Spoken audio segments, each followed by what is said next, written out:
Hello everyone, welcome to Lucky Education. और आज हम स्टार्ट करेंगे chapter number 6 environment and natural resources, class 12 की पॉलिटिकल साइंस बुक है आपकी कंटेम्प्रेरी वर्ल्ड पॉलिटिक्स। और इसमें हम जो आज टॉपिक देखने वाले हैं वो है आपका एनवायरमेंटल प्रॉब्लम, ये देखेंगे, और एनवायरमेंटल कंसर्न इन जियोपॉलिटिक्स वो हम देखेंगे, प्रोटेक्शन ऑफ ग्लोबल कॉमन्स देखेंगे, और ग्लोबल कॉमन्स क्या होते हैं ये भी हम देखने वाले हैं। मतलब शुरुआती इंट्रोडक्शन एक बार का, और शुरुआती टॉपिक्स हैं इस चैप्टर के। और इसके कुछ टॉपिक मैं ऑलरेडी करा चुका हूँ, जैसे आपका कॉमन बट डिफरेंशिएट रेस्पॉन्सिबिलिटीज वो इसमें हो चुका है। आपका अर्थ समिट करा दिया है मैंने, मॉन्ट्रियल प्रोटोकॉल करा दिया है, क्योटो प्रोटोकॉल करा लिया। तो इस चैप्टर के कुछ इंपॉर्टेंट टॉपिक तो ऑलरेडी हम कवर कर चुके हैं, मगर ये स्टार्टिंग आज हम देख लेंगे। तो सबसे पहले एनवायरमेंट एंड नेचुरल रिसोर्सेज। पहली बात तो पॉलिटिक्स में हम क्यों पढ़ रहे हैं यार एनवायरमेंट और नेचुरल रिसोर्सेज। देखो, एनवायरमेंट से रिलेटेड प्रॉब्लम है, सही है, कोई दिक्कत नहीं। एनवायरमेंट आपको पता है पॉपुलेशन बढ़ती जा रही है, टेक्नोलॉजी ग्रो करती जा रही है, और हम धुआंधार क्या करते जा रहे हैं, डेवलपमेंट करते जा रहे हैं। और इस डेवलपमेंट का नतीजा ये है कि हमारा एनवायरमेंट जो है डिग्रेड होता जा रहा है, एनवायरमेंट की क्वालिटी खराब होती जा रही है, एनवायरमेंटल प्रॉब्लम्स बढ़ती हुई जा रही हैं, नेचुरल रिसोर्सेज को हम बुरी तरह से एक्सप्लॉइट करते जा रहे हैं, ये खत्म होते जा रहे हैं, और फ्यूचर में नेचुरल रिसोर्सेज खत्म भी हो जाएंगे।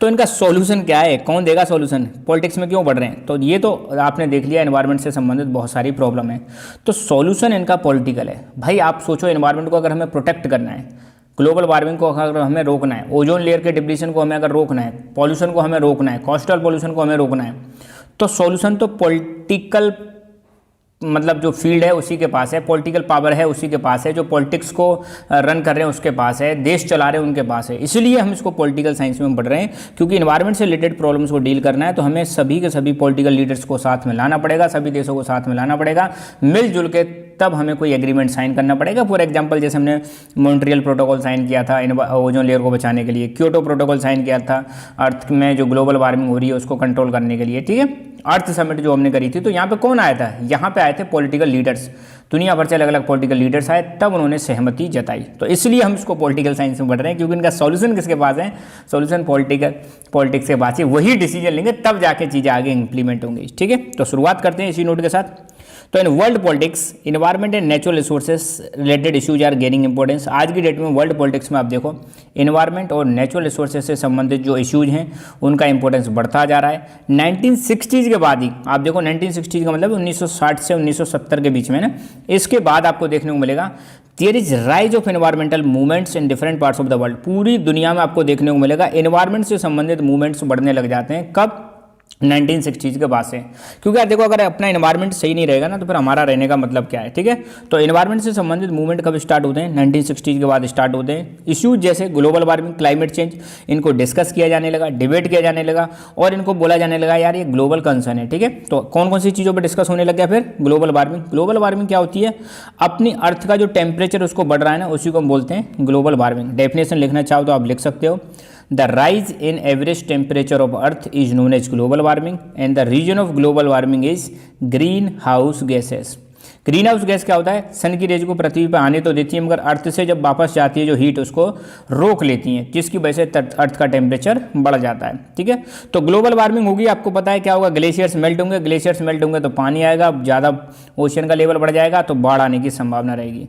तो 1960s के बाद ही जब ये मूवमेंट चलने लगे तो आपको देखने को मिलेगा ग्लोबल वार्मिंग और क्लाइमेट जैसी समस्याओं को लोग ओपनली डिस्कस करने लगे, और इनको एक ग्लोबल कंसर्न माना जाने लगा। इसीलिए conservation of natural resources is emphasised as the these resources are depleting at a faster rate. अब जो हमारे नेचुरल रिसोर्स हैं ये बहुत तेज गति से क्या होते हैं, डिप्लीट होते जा रहे हैं, खत्म होते जा रहे हैं। इसलिए अब फोकस किया जा रहा है कि यार हमें नेचुरल रिसोर्सेज को क्या करना चाहिए, कंजर्व करना चाहिए, otherwise we will have to face lot of problems in coming future.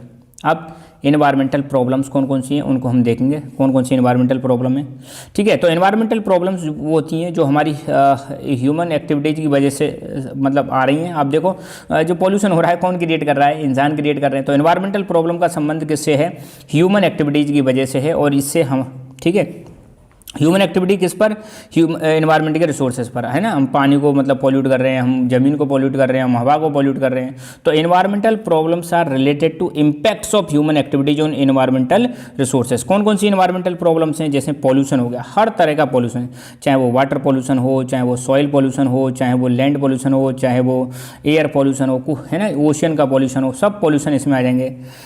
Water, air, soil, इनकी क्वालिटी खराब होती जा रही है, सॉइल इरोजन हो रहा है, वाटर सैलिनिटी बढ़ रही है, डेजर्टिफिकेशन बढ़ रहा है, फॉरेस्ट का डिप्लीशन हो रहा है, coastal pollution, ozone depletion, depletion मतलब ओजोन लेयर का खत्म होना, और फॉरेस्ट डिप्लीशन मतलब फॉरेस्ट का धीरे धीरे खत्म होना। तो ये सारी चीज़ें अपने आप में क्या है, एक मेजर एनवायरमेंटल प्रॉब्लम्स है। अगर ये कंटिन्यू रहीं तो आने वाले समय में बहुत सारी समस्याएं फेस करने को मिलेंगी। ठीक है, ग्लोबल लेवल पर अवेयरनेस बढ़ने लगी। ठीक है, तो at global level awareness about environmental degradation and its consequences on economic growth arose as a political issue from 1960 onwards. तो आपको देखने को मिलेगा पूरी दुनिया में ग्लोबल लेवल पर कि इन्वायरमेंटल डिग्रेडेशन जो हो रहा है और इसके जो परिणाम होंगे और उसका इकोनॉमिक ग्रोथ पर क्या प्रभाव पड़ेगा, ये चीज़ें हम डिस्कस करने लग गए, इनके बारे में हमें जानकारी होने लग गई। कब से? 1960 के बाद से ही। अब यार सोचो यार, ग्लोबल वार्मिंग होगी तो बाढ़ आएगी कि नहीं आएगी? बाढ़ आएगी तो उसका इकोनॉमी पर फर्क पड़ेगा। तो मतलब ये जो इन्वायरमेंटल प्रॉब्लम्स हैं, इनके जो प्रभाव है, कॉन्सिक्वेंस हैं, इसका हमारी इकोनॉमी पर क्या प्रभाव पड़ेगा, ये चीज़ें पॉलिटिकल इशू बन गया। क्या बन गया? Political issue. इसलिए इनको 1960 के बाद से ही डिस्कस किया जाने लगा।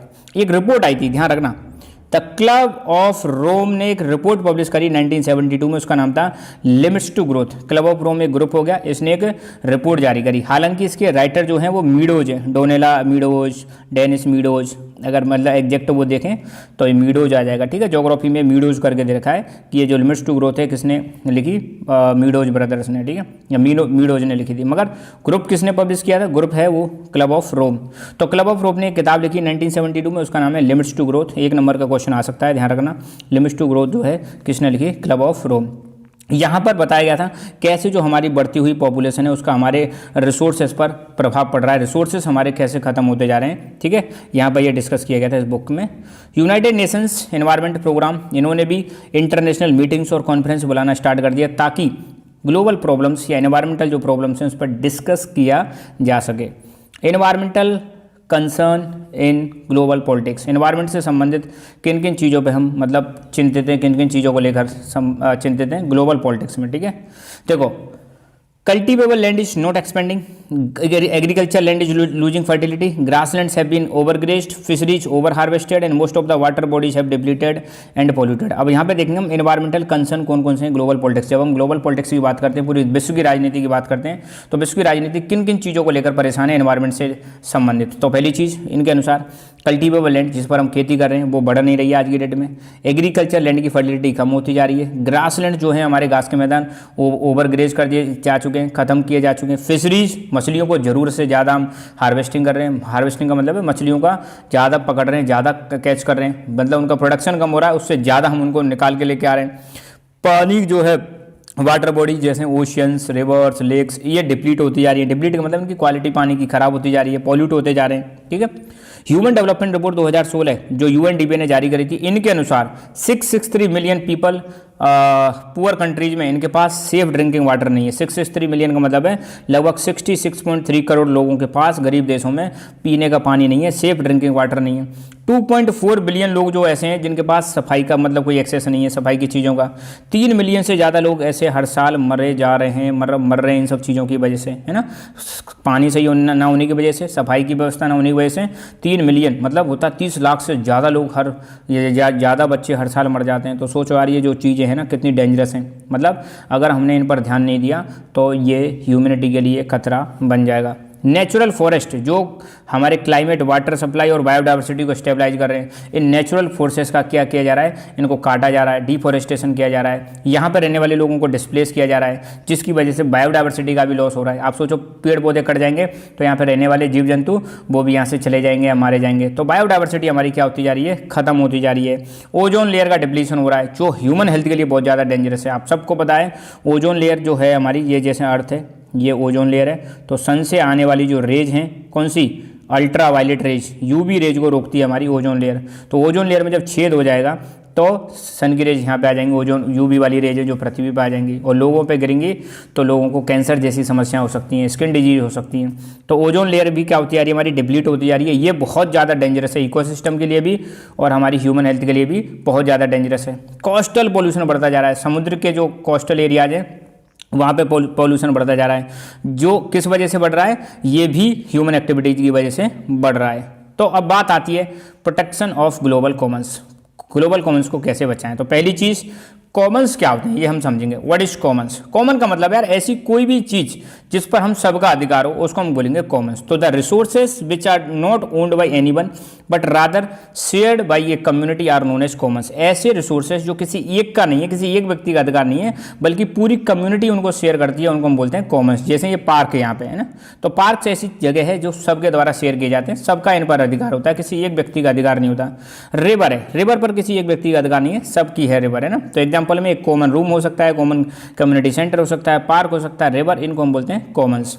और अब बात आती है ग्लोबल कॉमन्स क्या होते हैं। बहुत इंपॉर्टेंट क्वेश्चन है, what do you mean by global Commons, give the example of global commons. तो ग्लोबल कॉमन मतलब ग्लोबल वर्ड लग गया, तो पूरी दुनिया के ऐसी कॉमन चीजें जो पूरी दुनिया की हैं, जिस पर किसी एक देश का अधिकार नहीं है, सबका अधिकार है, उसको हम बोलते हैं ग्लोबल कॉमन्स। तो there are some areas in the world which are located outside the sovereign jurisdiction of any one state and required common governance by the international community are known as global commons। आराम से समझो, इसको break down करते हैं इस definition को।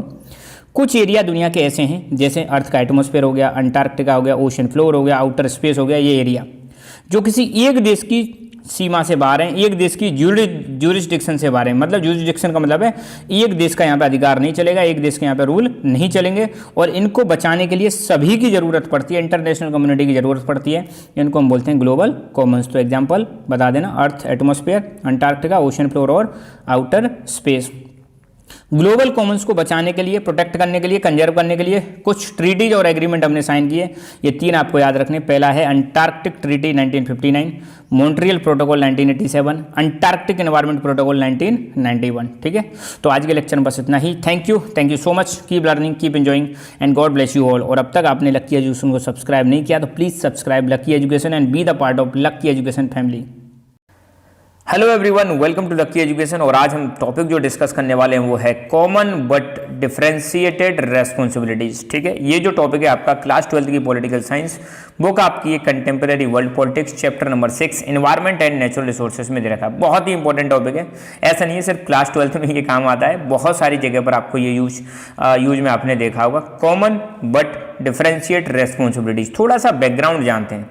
ठीक है, देखो 1950s के बाद ही, आप यूँ समझो सेकंड वर्ल्ड वॉर के बाद ही, उसके बाद 1919 तक दुनिया को ये रियलाइज होने लग गया कि भाई साहब जो एनवायरमेंटल जो प्रॉब्लम है ना वो बहुत ज़्यादा डेंजरस है। अगर एनवायरमेंटल प्रॉब्लम्स पर अगर हमने ध्यान नहीं दिया तो आने वाले समय में हमें बहुत सारी समस्याएं फेस करने को मिल सकती हैं। ठीक है, एनवायरमेंटल प्रॉब्लम्स जैसे फॉर एग्जांपल ओजोन लेयर का क्या हो रहा है, डिप्लीशन हो रहा है ना। इसके अलावा आप देखो जो ग्लोबल वार्मिंग है वो एक मेजर समस्या बनती जा रही है। ठीक है, ग्लोबल वार्मिंग की वजह से बहुत ज़्यादा समस्याएं होने लग गई थी। इसके अलावा क्लाइमेट चेंज एक मतलब मेन मुद्दा बन चुका था, डिफॉरेस्टेशन एक मुद्दा बन चुका था, ग्लेशियर्स मेल्ट हो रहे हैं एक मुद्दा बन चुका था। मतलब आपको देखने को मिलेगा 1950 के बाद 1990 के बीच में आपको ऐसी चीजें देखने को मिलेंगी दुनिया में, थोड़ा सा तो मतलब एक एनवायरमेंटल मूवमेंट स्टार्ट हो जाते हैं through out the world, not only in India, through out the world start हो जाते हैं। अब यहाँ पर मुद्दा ये आता है कि यार ये जो समस्या है इनके लिए सॉल्यूशन कैसे किया जाए, इनके लिए जिम्मेदार कौन है, how we will tackle with these problems, इन समस्याओं से हम कैसे निपटेंगे, मुद्दा ये था। अब कौन इनकी जिम्मेदारी लेगा? अब देखो समस्या तो कैसी है, सबकी है। एनवायरनमेंट में जो समस्याएं आ रही है, जो पॉल्यूशन हो रहा है वो ऐसा तो है नहीं एक देश को नुकसान करेगा, या एक देश अगर पॉल्यूशन कर रहा है तो उसको ही समस्या होगी और दूसरे को समस्या नहीं होगी। समस्या तो है कॉमन। कैसी समस्या है, समझ रहे हो ना, कॉमन। मैं यार चाहता हूँ कि वर्ड का मतलब समझो आप, है ना। वैसे तो आपको 1 मिनट में 2 मिनट में इसकी वीडियो मिल जाएगी, वो नो बड़ी बात नहीं है, मगर टॉपिक एक बार ढंग से समझ में आ गया फिर दिक्कत नहीं आएगी।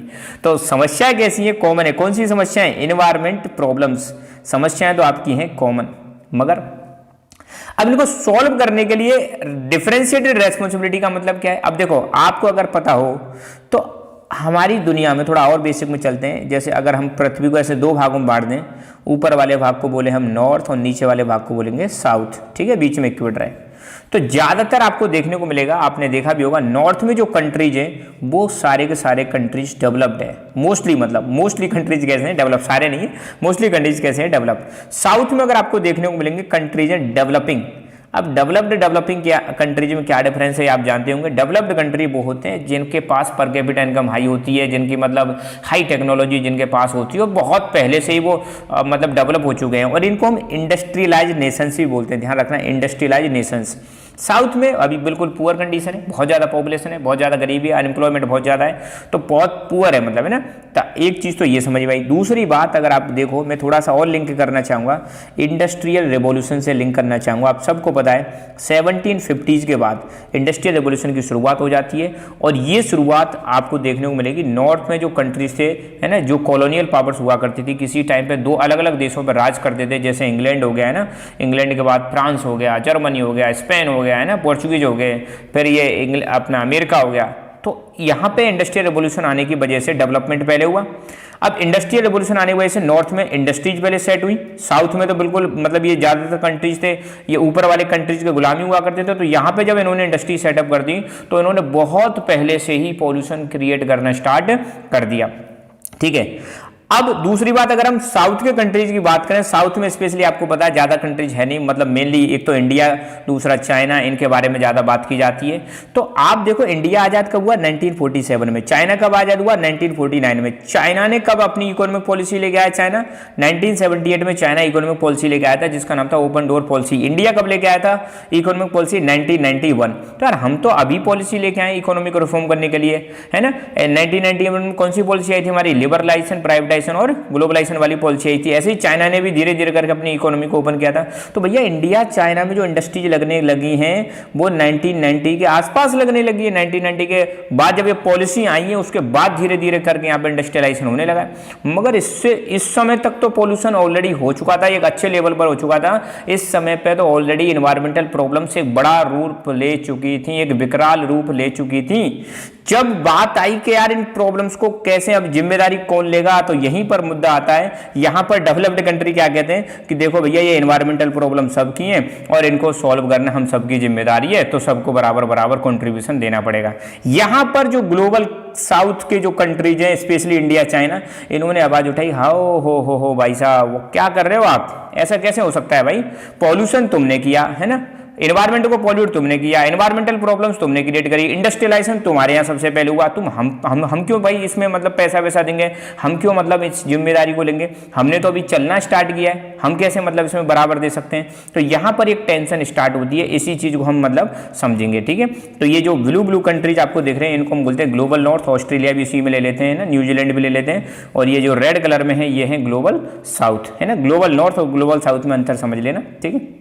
ओके तो अब दे क्या रखा है कॉमन बट डिफरेंशिएटेड रेस्पॉन्सिबिलिटी। अब आप समझो, एक एक लाइन समझाता हूं, बैकग्राउंड आपके माइंड में सेट हो गया होगा, ठीक है। तो there is a difference of opinion between north and south over the issue of environmental conservation. तो एनवायरमेंट के कंजर्वेशन को लेकर ग्लोबल नॉर्थ और ग्लोबल साउथ में थोड़ा सा क्या हो जाता है, एक डिफरेंस क्रिएट हो जाता है। क्या डिफरेंस क्रिएट होता है? Developed countries of north want to equal distribution of responsibilities for the environmental protection. अब देखो ऊपर की जो कंट्री है, डेवलप्ड कंट्री, क्या कह रहे हैं कि यार एनवायरमेंट को प्रोटेक्ट करने के लिए हम सबकी जिम्मेदारी बराबर होनी चाहिए। While developing countries of south feel that there is a ecological degradation in the world due to industrial development done by the developed countries. अब देखो साउथ वाले क्या कह रहे हैं, ओ भाई साहब क्या कह रहे हो आप, ये जो इकोलॉजी को तुमने बर्बाद किया है, जो एनवायरमेंट को तुमने बर्बाद किया है, ये इसलिए हुआ है क्योंकि तुम्हारे यहाँ पे सबसे पहले इंडस्ट्रियल डेवलपमेंट हुआ था, हमारे यहाँ तो अभी शुरुआत भी नहीं हुई है। सो दे बिलीव, कौन से साउथ वाले, they believe that developed countries have caused more degradation, therefore they must take more responsibility for ecological conservation. बात समझ में आ रही है? डेवलप्ड कंट्री क्या कह रहे हैं? डेवलप्ड कंट्री कह रहे हैं भैया एनवायरमेंट प्रॉब्लम आ गई है तो हम सबको मिलकर काम करना पड़ेगा, we have to take care this responsibility, ठीक है, हमें ये जिम्मेदारी लेनी पड़ेगी। साउथ वाले क्या कह रहे हैं, हेलो स्टॉप, रुकिए भाई साहब, रुकिए जरा। तो आपने पहले पॉल्यूशन क्रिएट किया, आपने पहले एनवायरमेंट को डिग्रेड किया, तो हमने तो अभी स्टार्ट भी नहीं किया, तो हम क्यों जिम्मेदारी लेंगे भाई साहब? ऊपर वाले क्या कह रहे हैं, बराबर जिम्मेदारी लो, नीचे वाले कह रहे हैं नहीं हम नहीं लेंगे बराबर जिम्मेदारी। जिम्मेदारी तो जिसने ज्यादा पॉल्यूशन किया है उसको ज्यादा जिम्मेदारी दी जाएगी, जिसने कम किया उसको कम दी जाएगी। They believe that since developing countries are still under the process of industrialization and they must not be subjected to the same restrictions which apply to the developed countries। देख रहे हो? तो साउथ वाले क्या कह रहे हैं, भाई साहब हमने तो अभी स्टार्ट किया है, हमारे यहाँ तो इंडस्ट्रियलाइजेशन आया है, तुम तो बहुत पहले से ही कर चुके हो।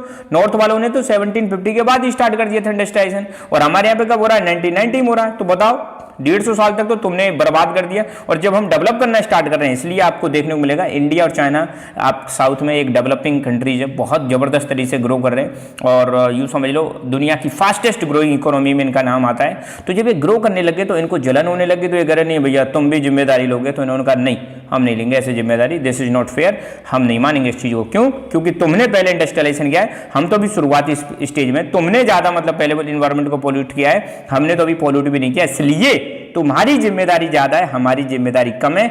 हाँ ठीक है, मानते हैं समस्या कॉमन है, ठीक है मानते हैं समस्या कॉमन है, मगर जिम्मेदारी कैसी लेनी पड़ेगी? अलग अलग लेनी पड़ेगी। तुमको ज़्यादा मतलब कंट्रीब्यूशन करना पड़ेगा, हम कम कंट्रीब्यूशन करेंगे, और हमें समय दिया जाए, हम अभी इन्वायरमेंट को पॉल्यूट करेंगे, क्योंकि यार हमारे पास इतनी टेक्नोलॉजी नहीं है, हम अभी उस पुराने जो रिसोर्सेस हैं उन्हीं को हम इस्तेमाल करेंगे। तो देखो, this concept was accepted in earth summit of 1992 and it is called principal of common but differentiate responsibilities. तो ये जो कॉन्सेप्ट था कि भाई नॉर्थ वाले कंट्री जो हैं डेवलप्ड कंट्री, उनको ज़्यादा जिम्मेदारी लेनी पड़ेगी, साउथ वाले कंट्री जो हैं उनको कम जिम्मेदारी लेनी पड़ेगी, इस कॉन्सेप्ट को एक्सेप्ट किया गया था 1992 की अर्थ समिट में, जिसको हम बोलते हैं रियो अर्थ समिट, जो कहाँ पर हुई थी? ब्राजील में हुई थी 1992 में। और यहाँ पर डिक्लेरेशन करके एक्सेप्ट किया गया था। देखो, Rio Declaration suggests that all countries of the world have contributed in the environment degradation, so they must involve in the protection of environment। इन्होंने कहा कि भाई ठीक है, दुनिया के जितने भी देश हैं, दुनिया में आपको देखने को मिलेगा सब ने थोड़ा बहुत या ज़्यादा करके एनवायरमेंट को डिग्रेड तो किया है, इसलिए हम सब की जिम्मेदारी है कि एनवायरमेंट को प्रोटेक्ट किया जाए। According to different contributions of the global environmental degradation, states share a common responsibility but different approach. अब यहाँ पर कहा गया था कि ठीक है भाई, किसी ने ज़्यादा पॉल्यूट किया एनवायरमेंट को, किसी ने कम किया, तो किसी ने एनवायरमेंट डिग्रेडेशन ज़्यादा किया, किसी ने कम किया। मतलब ये बात तो है कि ये समस्या कॉमन है, सब ने मतलब इसको पॉल्यूट किया है, सब ने एनवायरमेंट को डिग्रेड किया है, मगर अप्रोच अलग रहेगी। Since developed countries have caused more harm, so they should be take more responsibility because they have resources technology to protect it. तो ये कह रहे हैं यहाँ पर चूंकि डेवलप्ड कंट्रीज ने ज़्यादा एनवायरमेंट को डिग्रेड किया है और उनके पास पैसा भी है और उनके पास रिसोर्सेस भी हैं, टेक्नोलॉजी भी है, तो उनकी जिम्मेदारी ज़्यादा होगी बजाय किसके? साउथ के, मतलब है ना, साउथ के जो कंट्रीज हैं।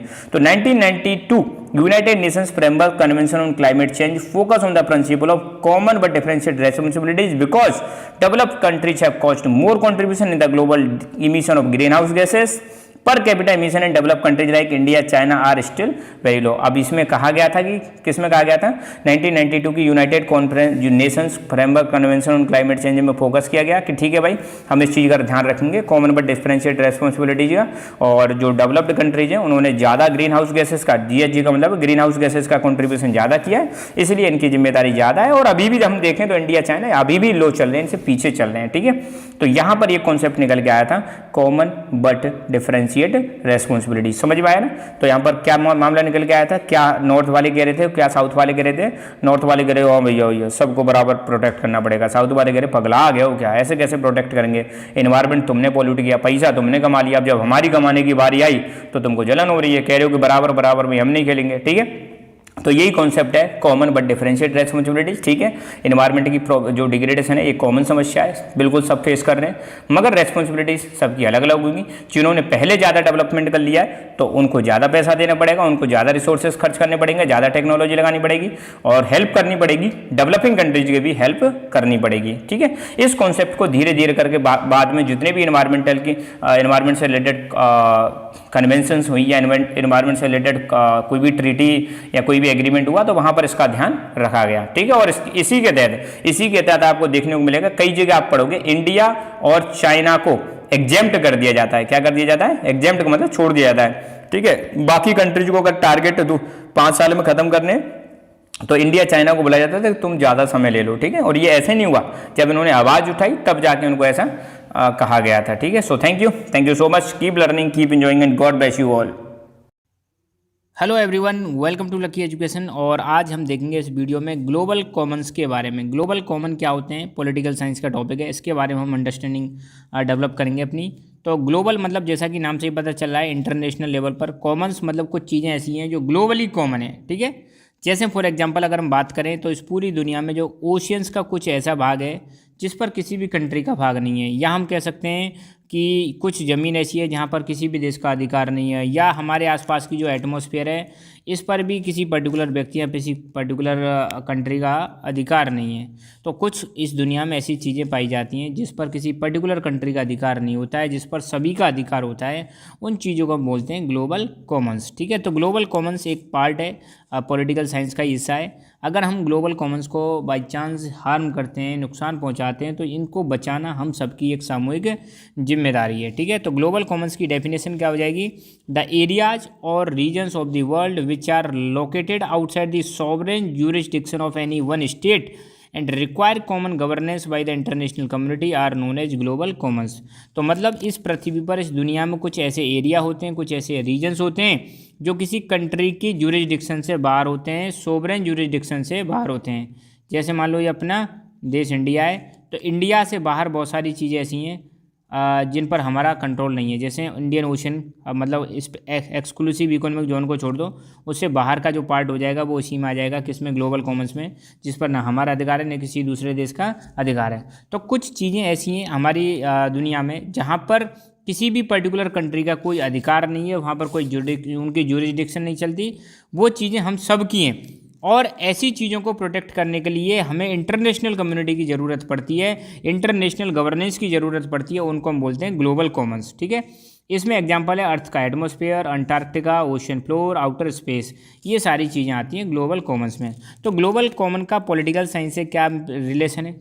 पॉलिटिकल साइंस से ये रिलेशन है कि आज की डेट में बहुत सारे जो कंट्रीज हैं, इवन पहले भी डेवलप्ड कंट्री जो हैं आज की डेट में, इन्होंने हमारे एनवायरनमेंट को बहुत ज़्यादा नुकसान पहुंचाया है। तो सपोज एनवायरनमेंट में CO2 का लेवल बढ़ रहा है, तो एनवायरनमेंट भाई ग्लोबल कॉमन है, तो इस पर एनवायरनमेंट CO2 की प्रॉब्लम से डील करने के लिए, ग्लोबल वार्मिंग की समस्या से डील करने के लिए, क्लाइमेट चेंज की समस्या से डील करने के लिए हमें क्या करना पड़ेगा? मिलकर इन समस्याओं को जूझना पड़ेगा। तो जो ग्लोबल कॉमन की जो चीज़ें, अगर इनको नुकसान पहुंचाया जा रहा है तो इनको प्रोटेक्ट करने के लिए सबको साथ में आके इनकी प्रोटेक्शन करनी पड़ेगी, कंजर्वेशन करना पड़ेगा। तो ये है ग्लोबल कॉमन्स। तो ग्लोबल कॉमन्स ऐसे रिसोर्सेज होते हैं, ऐसी चीज़ें होती हैं जिन पर किसी पर्टिकुलर व्यक्ति का या फिर किसी पर्टिकुलर कंट्री का अधिकार नहीं होता, उनको हम बोलते हैं ग्लोबल कॉमन्स। ठीक है ना। तो जैसे स्पेस की भी बात करें, आउटर स्पेस, ये भी क्या है? ग्लोबल कॉमन का ही पार्ट है। यहाँ पर किसी पर्टिकुलर व्यक्ति का हाथ नहीं है, ये सब का है। ठीक है, अगर हम स्पेस को क्या कर रहे हैं? पॉल्यूट कर रहे हैं, स्पेस में डिब्री इकट्ठी कर रहे हैं, बहुत सारा कचरा इकट्ठा कर रहे हैं, तो इसको कलेक्ट करना, इसको डिब्री को यहाँ से हटाना, जो कचरा स्पेस डिब्री है उसको हटाना, ये हम सबकी सामूहिक जिम्मेदारी है। So thank you so much, keep learning, keep enjoying and God bless you all. Hello everyone, welcome to Lucky Education. और आज हम जो टॉपिक डिस्कस करेंगे वो है common resources and global commons. ठीक है, क्लास 12 की पॉलिटिकल साइंस बुक है आपकी, contemporary world politics, chapter number 6, environment and natural resources. ठीक है, तो इसको हम समझेंगे, बड़े प्यार से समझेंगे। पहली बात, इस वर्ड का मतलब क्या है? Common resources. अब देखो, रिसोर्स आप सभी जानते हुए, रिसोर्स एक ऐसी चीज़ होती है जिससे ह्यूमन नीड्स फुलफिल होती हैं। ठीक है, ऐसी कोई भी चीज़ जो हमारे काम आ रही है उसको हम क्या बोलेंगे? रिसोर्स। फॉर एग्जांपल, आप अगर मोबाइल या लैपटॉप में इस वीडियो को देख रहे हो तो मोबाइल और लैपटॉप अपने आप में क्या है? रिसोर्स है। बट कॉमन रिसोर्स कौन से होते हैं? अब कॉमन का मतलब है जो हम सब क्यों, है ना, उसको हम क्या बोलेंगे? Common resource. क्या आपका पड़ोसी आपके मोबाइल को लेके कह सकता है कि ये मेरा भी मोबाइल है? नहीं कह सकता भाई साहब, है ना। तो कॉमन रिसोर्स वो होते हैं जिस पर हम सबका अधिकार होता है, उसको हम क्या बोलते हैं? Common resource. फॉर एग्जांपल, आपके विलेज में, आपकी कम्युनिटी में, आप जहाँ भी रहते हो सकता है वहाँ पे कोई पार्क हो या कोई पॉन्ड हो या कोई गवर्नमेंट बिल्डिंग हो, तो इन पर हम सबका अधिकार होता है। तो ऐसे रिसोर्सेज जिन पर हम सबका अधिकार होता है, कोई एक व्यक्ति, कोई एक इंडिविजुअल यूँ नहीं कह सकता है कि ये मेरी प्रॉपर्टी है, तो ऐसे रिसोर्सेज को हम क्या बोलते हैं? Common resources. अंडरस्टूड। तो कॉमन रिसोर्स में क्या आ जाएगा? Common property represents those resources which are used, protected and maintained by all members of the community। तो ऐसी प्रॉपर्टी, कॉमन प्रॉपर्टी किसको बोलते हैं? ऐसी प्रॉपर्टी जिसको हम यूज करते हो, प्रोटेक्ट करते हो और मेंटेन करते हो। यूज, प्रोटेक्ट और मेंटेन करते हो कौन कर रहा है? कम्युनिटी के सभी मेंबर्स। कम्युनिटी क्या होती है? ग्रुप ऑफ पीपल्स मिलके क्या बनाते हैं? कम्युनिटी बनाते हैं। आप जिस भी एरिया में रह रहे हो वहाँ के लोगों को हम क्या बोल देंगे? कम्युनिटी। तो कम्युनिटी के सभी लोग उनको यूज कर रहे हो, उसको प्रोटेक्ट भी कर रहे हो, उसको मेंटेन भी कर रहे हो, तो ऐसी प्रॉपर्टी को हम क्या बोलेंगे? Common property. अब ये कुछ भी हो सकती है, हो सकता है कोई पार्क हो, है ना, हो सकता है कोई पॉन्ड हो, है ना, हो सकता है कोई प्लेग्राउंड हो, है ना, हो सकता है कोई जस्ट इमेजिन रूरल एरियाज में कोई पास्चर लैंड हो, टेम्पल लैंड हो, ये सब चीज़ें कैसी हो जाएंगी, कॉमन प्रॉपर्टी हो जाएंगी। तो community members have rights and duties in terms of suing, protecting and maintaining these resources. तो जो कम्युनिटी के मेंबर होते हैं उनको अधिकार भी होते हैं, उनको यूज कर सकते हैं, प्रोटेक्ट कर सकते हैं, मेंटेन कर सकते हैं, और साथ के साथ में उनको ड्यूटीज भी होती है, उनका कर्तव्य भी होता है कि भाई इन रिसोर्सेज को आप यूज कर रहे हो तो उनको प्रोटेक्ट करके भी रखो, मेंटेन करके भी रखो भाई साहब। ये यूजिंग है, ठीक है, यहाँ पे सुइंग को कट करके यहाँ लिख देना यूजिंग।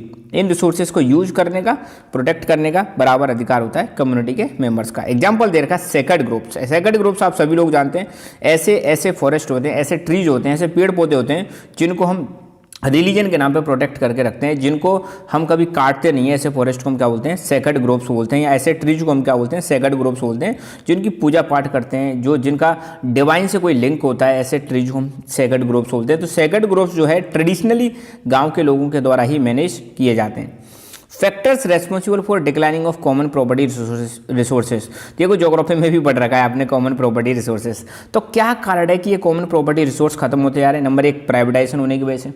चीज़ों का प्राइवेटाइजेशन हो गया है, प्राइवेट इंडस्ट्रीज लगने लग गई हैं, तो जो आसपास की ज़मीन है वो क्या हो रही है, वहाँ पे जो पेड़ पौधे हैं वो काटे जा रहे हैं, है ना, और पॉन्ड खत्म किए जा रहे हैं। एग्रीकल्चर इंटेंसिफिकेशन, एग्रीकल्चर का बहुत ज़्यादा इंटेंसिफिकेशन कर रहे हैं। तो पहले इतने एरिया पे खेती कर रहे थे, तो लोग अब ज़्यादा एरिया पे खेती कर रहे हैं, तो ज़्यादा एरिया पे खेती कर रहे हैं, तो आसपास की ज़मीन जो है वो सब एग्रीकल्चर में यूज हो रही है। पॉपुलेशन ग्रोथ, पॉपुलेशन बढ़ने की वजह से जो खाली ज़मीन पड़ी थी उस पर अब सेटलमेंट बनने लगे, लोग जगह घेरने लग गए, घेरने के चक्कर में वहाँ पर पेड़ पौधे और जो भी चीज़ें उनको खत्म करे जा रहे हैं। इवन पॉन्ड है, पॉन्ड को भी खाए जा रहे हैं लोग ज़मीन घेरने के चक्कर में, राइट। और इकोसिस्टम डिग्रेडेशन, आज की डेट में बढ़ती हुई पॉपुलेशन की वजह से इकोसिस्टम का भी डिग्रेडेशन हो रहा है। इकोसिस्टम में आपकी दोनों चीज़ आ जाती हैं, बायोटिक कंपोनेंट और अबायोटिक कंपोनेंट। तो ये दोनों ही खराब होते जा रहे हैं, है ना। आप देखो पॉन्ड है, पॉन्ड को हम पॉल्यूट कर रहे हैं तो वहाँ का इकोसिस्टम खराब हो रहा है।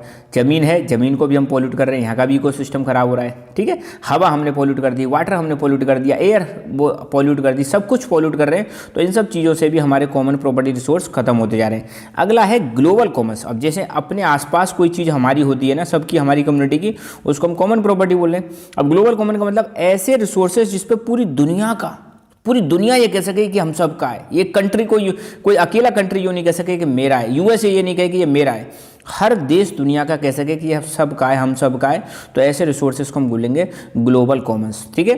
तो द रीजन्स और areas of the world which are located outside the sovereign jurisdiction of an state and require common governance by international community are called global Commons.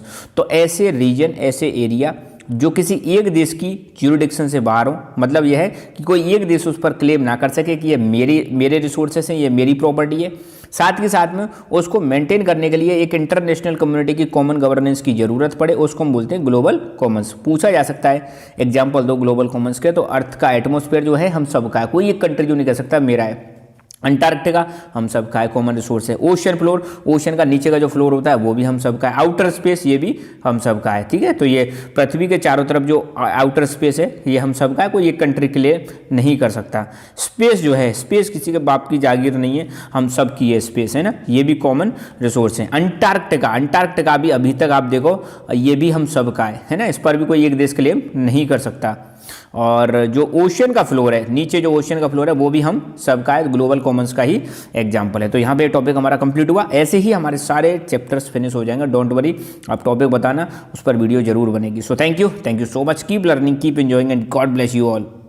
Hello everyone, welcome to Lucky Education. और आज हम topic जो discuss करेंगे वो है India's stand on environmental issues. ये वाला जो टॉपिक है आपका क्लास 12 की पॉलिटिकल साइंस, वो क्या आपकी contemporary world politics chapter number 6 environment and natural resource में दे रखा है। क्या टॉपिक है?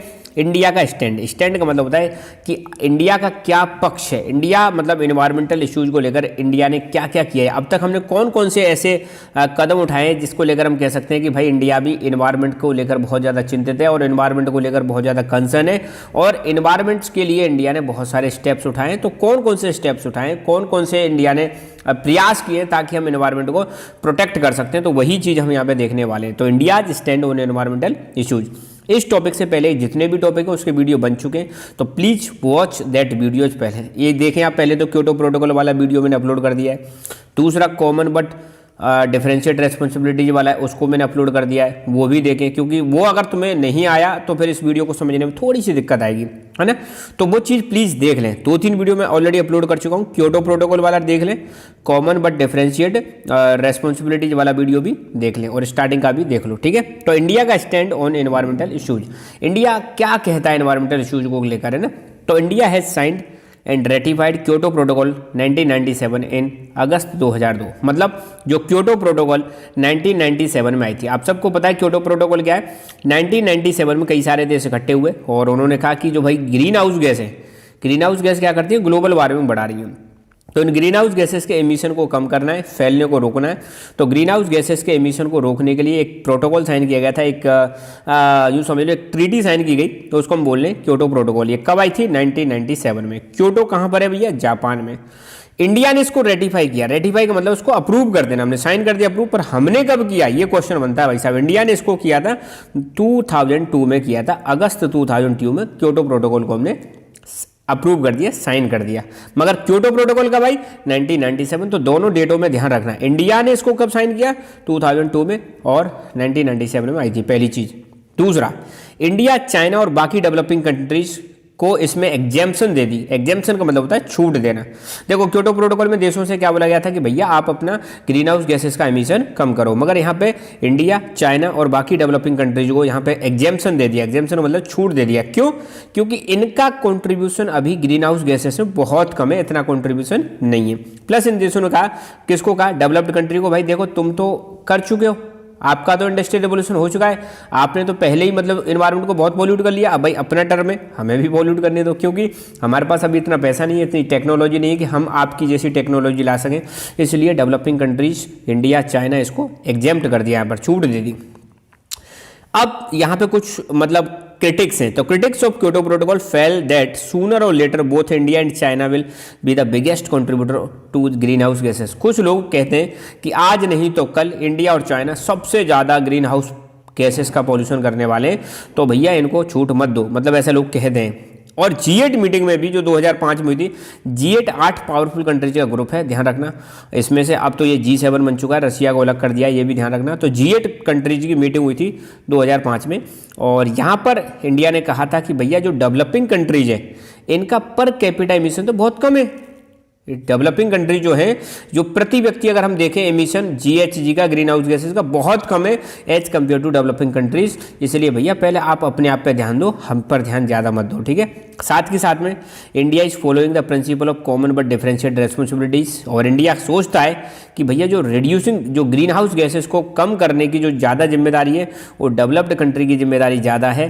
क्योंकि पास्ट में अगर आप जाके देखो, इतिहास उठाकर आप देखो, तो जो डेवलप्ड कंट्री है उन्होंने ग्रीन हाउस गैसेस का ज़्यादा एमिशन किया है, डेवलपिंग कंट्रीज ने इतना एमिशन नहीं किया है, ठीक है। आज भी देख लो, आज भी ग्रीन हाउस गैसेस के मामले में अभी डेवलप्ड कंट्री ही इन्वायरमेंट को ज़्यादा पॉल्यूट कर रहे हैं। तो सिंपल सी बात है यार, जो ज़्यादा पॉल्यूट कर रहा है उसकी जिम्मेदारी ज़्यादा है। तो इंडिया यही कह रहा है कि जो डेवलप्ड कंट्री है उनकी जिम्मेदारी ज़्यादा है, हमारी जिम्मेदारी नहीं है। और कॉमन बट डिफरेंशिएट रेस्पॉन्सिबिलिटी वाला कॉन्सेप्ट भी क्या कह रहा है कि जिन्होंने पहले ज़्यादा पॉल्यूट किया है वो ज़्यादा पे करेंगे, जिन्होंने कम पॉल्यूट किया है वो कम पे करेंगे। वो कॉन्सेप्ट हमने डिस्कस किया था। अच्छा, ये बात तो रही इंट्रोडक्शन में।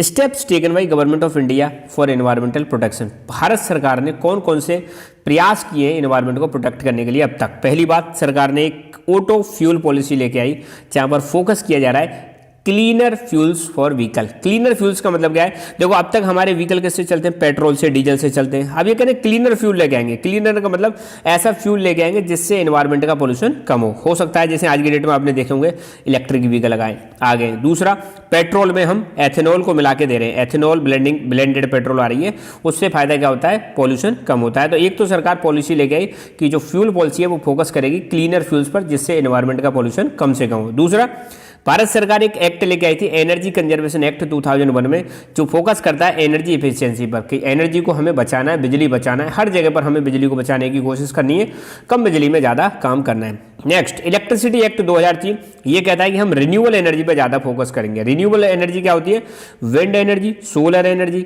है ना, हाइडल एनर्जी, ऐसी एनर्जी को हम बोलते हैं रिन्यूएबल एनर्जी, जिससे पॉल्यूशन कम से कम होता है, उसको हम बोलते हैं रिन्यूएबल एनर्जी। और फायदा भी है इसका, है ना, क्योंकि ये अनलिमिटेड है, धुआंधार हम इसको प्रोड्यूस कर सकते हैं। तो इंडिया का जो एक्ट है इलेक्ट्रिसिटी एक्ट जो 2003 में आया था, ये भी फोकस कर रहा है रिन्यूएबल एनर्जी पे। Indian government want to launch national mission on biodiesel. साथ के साथ में इंडियन गवर्नमेंट चाहती है कि हम एक नेशनल मिशन लॉन्च करें बायोडीजल को लेकर। बायोडीजल क्या है?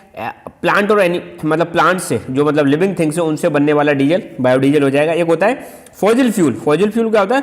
प्लांट और एनिमल के रिमेन्स से जो फ्यूल बन रहा है उसको फॉजिल फ्यूल बोलते हैं। बायोडीजल क्या है? जो हमारा जो वेस्टेज होगा, एग्रीकल्चरल वेस्टेज होगा या प्लांट्स का जो वेस्टेज होगा उससे बायोडीजल बनाया जाएगा, या फिर मतलब प्लांट से बनाया जाएगा। ठीक है, साथ के साथ में 2015 में ध्यान रखना पेरिस क्लाइमेट एग्रीमेंट हुआ था। 2015 में पेरिस क्लाइमेट एग्रीमेंट हुआ था, क्लाइमेट को बचाने से संबंधित। उस पेरिस क्लाइमेट एग्रीमेंट को भारत ने कब रेटिफाई किया? रेटिफाई मतलब अप्रूवल दे देना।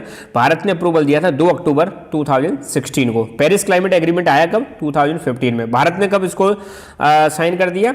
2 अक्टूबर 2016 को। ठीक है, 2 अक्टूबर को आपको पता है गांधी जी की जयंती मनाते हैं।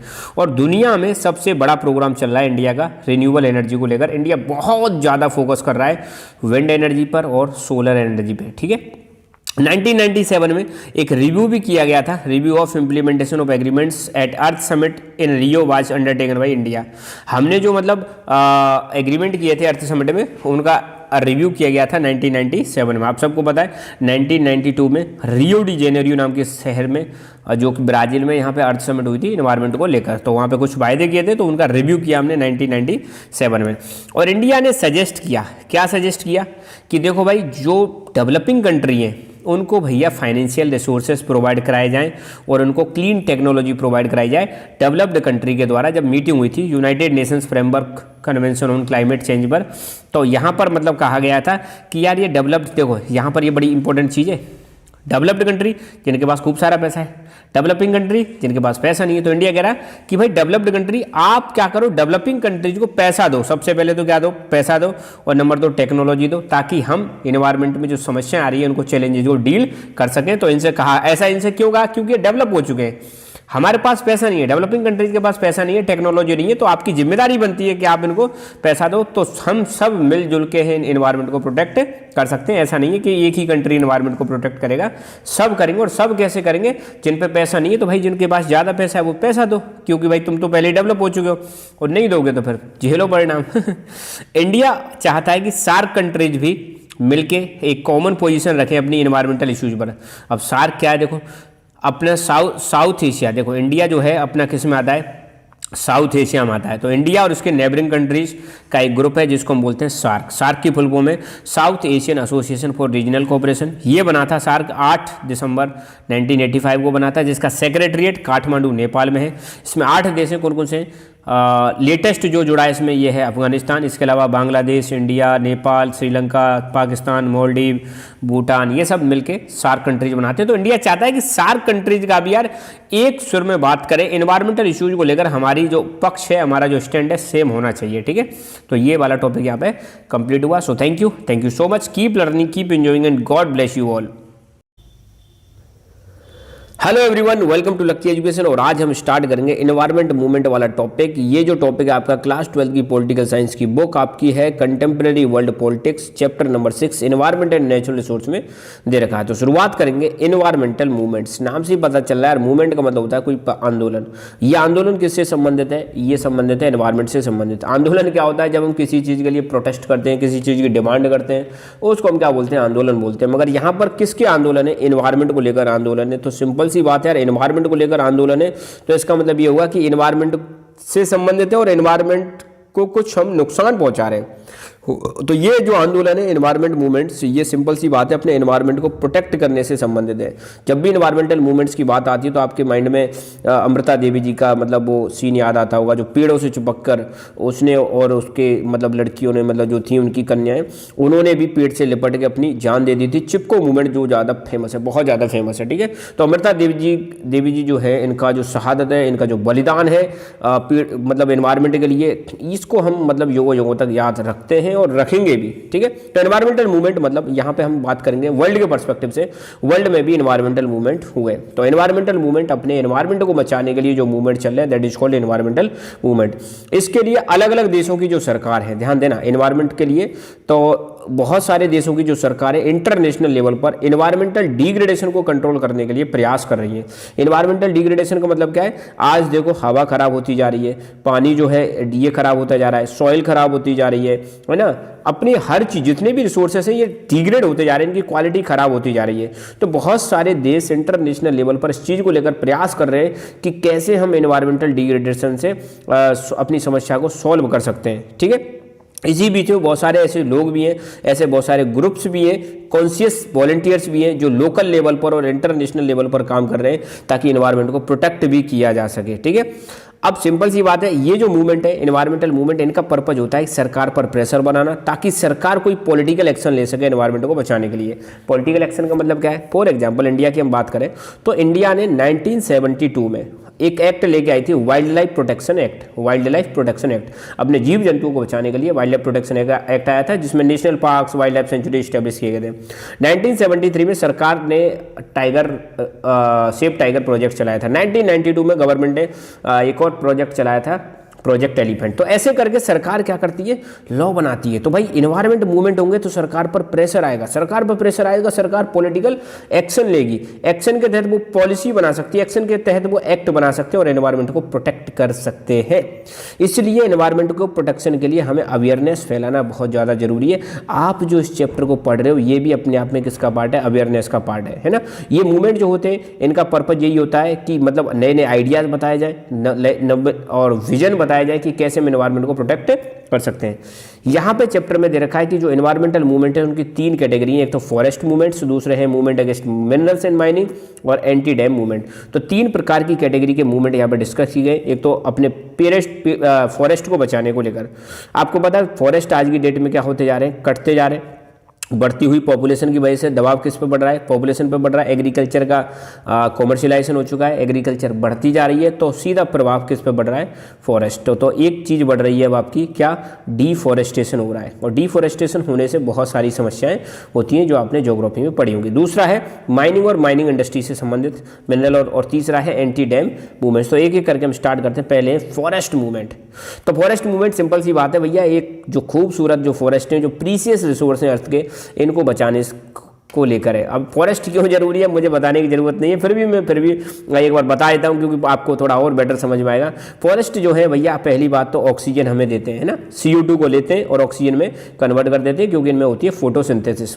दूसरी बात, फॉरेस्ट में बहुत सारी ट्राइब्स रहती हैं भाई साहब। क्या रहती हैं, ट्राइब्स। उनका घर है भाई साहब एक। आप मतलब फॉरेस्ट को खत्म कर देंगे तो वो ट्राइब जाएंगी कहाँ, हजारों सालों से यहाँ पे रहते आ रहे हैं वो लोग। तीसरी बात, जो ट्राइब्स है उनका सोर्स ऑफ लाइवलीहुड है। चौथी बात, यहाँ से आपको देखने को मिलेगा बायोडाइवर्सिटी मेंटेन रहती है, यहाँ पे जीव जंतु मेंटेन रहते हैं, है ना। इन्वायरमेंट रेनफॉल में हेल्प करते हैं, लकड़ी यहाँ से मिलती है, हर्ब्स यहाँ से मिलती है। तो there are multiple benefits of having forest. ठीक है, अब ये फॉरेस्ट क्या किए जा रहे हैं, कट किए जा रहे हैं। अब इसमें सबसे बड़ा रोल पॉपुलेशन का है। ठीक है, तो इनको बचाने को लेकर मूवमेंट चल रहे, कहाँ पे चल रहे हैं वो हम देख लेते हैं। तो forest movement of South in Mexico, Chile, Brazil, Malaysia, Indonesia, continental Africa, India, यहाँ पर आपको देखने को मिलेगा। यहाँ पर ये मूवमेंट ज़्यादा है और यहाँ पर बहुत ज़्यादा फॉरेस्ट है, बहुत ज़्यादा मतलब जो फॉरेस्ट है उन पर एक प्रेशर बढ़ रहा है डिफॉरेस्टेशन को लेकर। Are facing more pressure to control deforestation. ये जो कंट्रीज है यहाँ पर एक ही चीज़ पर फोकस किया जा रहा है कि यार डिफॉरेस्टेशन को रोका जाए।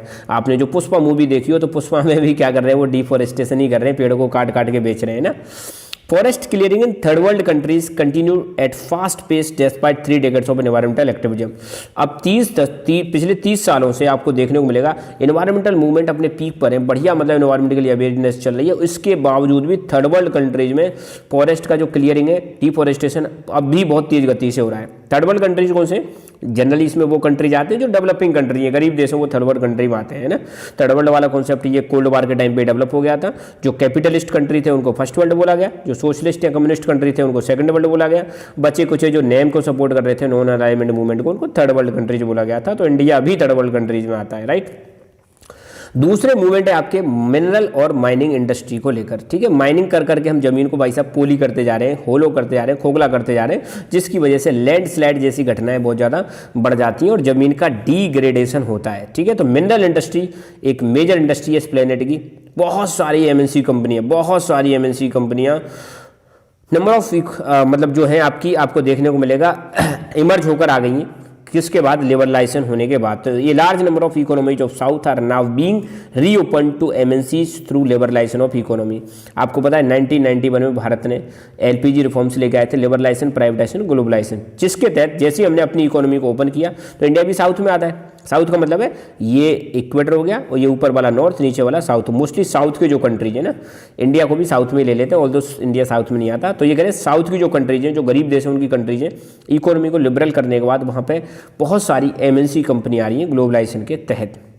और ये कंपनियां क्या करती हैं, बहुत ज़्यादा पॉल्यूशन करती हैं। तो दिस इंडस्ट्री, ये जो मिनरल वाली इंडस्ट्री है, faces criticism due to its use of chemicals, its pollution of waterways, land and clearance of the native vegetation. जब ये माइनिंग करते हैं तो क्या करेंगे, सिंपल सी बात है, जिस भी एरिया में माइनिंग करेंगे वहाँ पे फॉरेस्ट को खत्म कर देंगे, अलग अलग तरह के केमिकल्स का इस्तेमाल करते हैं, वाटर बॉडीज को डैमेज कर देते हैं और लैंड को डैमेज कर देते हैं, इसलिए इनका क्रिटिसाइज किया जाता है। फॉर एग्जाम्पल फिलीपींस में, जैसे एक एग्जांपल दे रखा है, फिलीपींस में बहुत सारे ग्रुप्स, बहुत सारे ऑर्गेनाइजेशंस ने एक कंपनी के खिलाफ प्रोटेस्ट स्टार्ट किया, वो है आपकी वेस्टर्न माइनिंग कॉरपोरेशन। ऑस्ट्रेलिया की एक एमएनसी है जो फिलीपींस में मिनरल्स निकालती है, राइट। अगले मूवमेंट है आपके anti dam movement. Anti dam movement आपको पता है, डैम बनाने के बहुत सारे नुकसान भी होते हैं। डैम बनाओगे तो आपके उसके नुकसान भी झेलने पड़ेंगे। जैसे इतने एरिया में अगर आप मान लो डैम बना रहे हो तो यहाँ पे जो भी वेजिटेशन है वो सबमर्ज हो जाएगी, डूब जाएगी, और उसके मतलब और भी रिपरकशंस आपको देखने को मिलेंगे। आप डैम बनाओगे तो जहाँ फॉरेस्ट में लोग रह रहे हैं तो वो डिस्प्लेस हो जाएंगे, है ना। तो डैम्स को लेकर भी एंटी डैम मूवमेंट चल रहे हैं, भारत में भी और दुनिया भर में एंटी डैम मूवमेंट आपको देखने को मिलेंगे। तो these movements are pro river movements for the more sustainable and equitable management of river system and valleys. तो ये भैया नदियों को बचाने से संबंधित है, रिवर्स को बचाने से संबंधित है। जैसे एग्जांपल में 1980 में पहला एंटी डैम मूवमेंट हमें देखने को मिला नॉर्थ में, ऑस्ट्रेलिया में। एक रिवर है ऑस्ट्रेलिया में, फ्रैंकलिन रिवर, और इसके आसपास वाले फॉरेस्ट जो है वहाँ पर डैम बनाने को लेकर, डैम जो बनाया गया था उसके खिलाफ मूवमेंट किया गया था कि भाई साहब ये डैम मत बनाओ क्योंकि इससे फॉरेस्ट खराब हो जाएगा, फॉरेस्ट डूब जाएगा, सबमर्ज हो जाएगा। तो यहाँ पर मूवमेंट देखा गया था। भारत में भी नर्मदा बचाओ आंदोलन चला था। ये मेधा पाटेकर जी हैं जिन्होंने नर्मदा बचाओ आंदोलन एक ग्रुप बनाया, एनजीओ बनाया, उसके तहत रिवर नर्मदा को बचाने के लिए मूवमेंट चला रही है, ठीक है। तो इंडिया में भी नर्मदा बचाओ एक ऐसा एंटी डैम मूवमेंट है जिसका पर्पज यही है कि नर्मदा रिवर को बचाना, और ये नॉन वायलेंस मूवमेंट है, ठीक है। एनबीए के बारे में जाने, नर्मदा बचाओ आंदोलन के बारे में जाने तो ये सोशल मास मूवमेंट है जो 1985 में स्टार्ट हुआ था। और ये एनबीए एक एनजीओ भी है, नॉन गवर्नमेंटल ऑर्गेनाइजेशन भी है, जिसको 1985 में फाउंड किया गया था, और फाउंडर है इनकी मेधा पाटेकर जी, ठीक है। तो पर्पज क्या है, नर्मदा रिवर पर जो डैम्स बनाए जा रहे हैं उनको रोकने को लेकर है, ठीक है। तो यहाँ पे ये टॉपिक अपना कंप्लीट हुआ। So thank you so much, keep learning, keep enjoying and God bless you all. Hello everyone, welcome to Lucky Education. और आज हम डिस्कस करेंगे रिसोर्स जियोपॉलिटिक्स के बारे में। ये जो टॉपिक है आपका chapter number 6 environment and natural resource में दे रखा है। ये जो चैप्टर है आपका पॉलिटिकल साइंस क्लास 12 बुक है आपकी कंटेम्प्रेरी वर्ल्ड पॉलिटिक्स, वहाँ पर दे रखा है। इससे पहले के मैं टॉपिक सारे डिस्कस कर चुका हूँ, so please watch that videos, उन वीडियोज को आप देखें और समझने की कोशिश करें।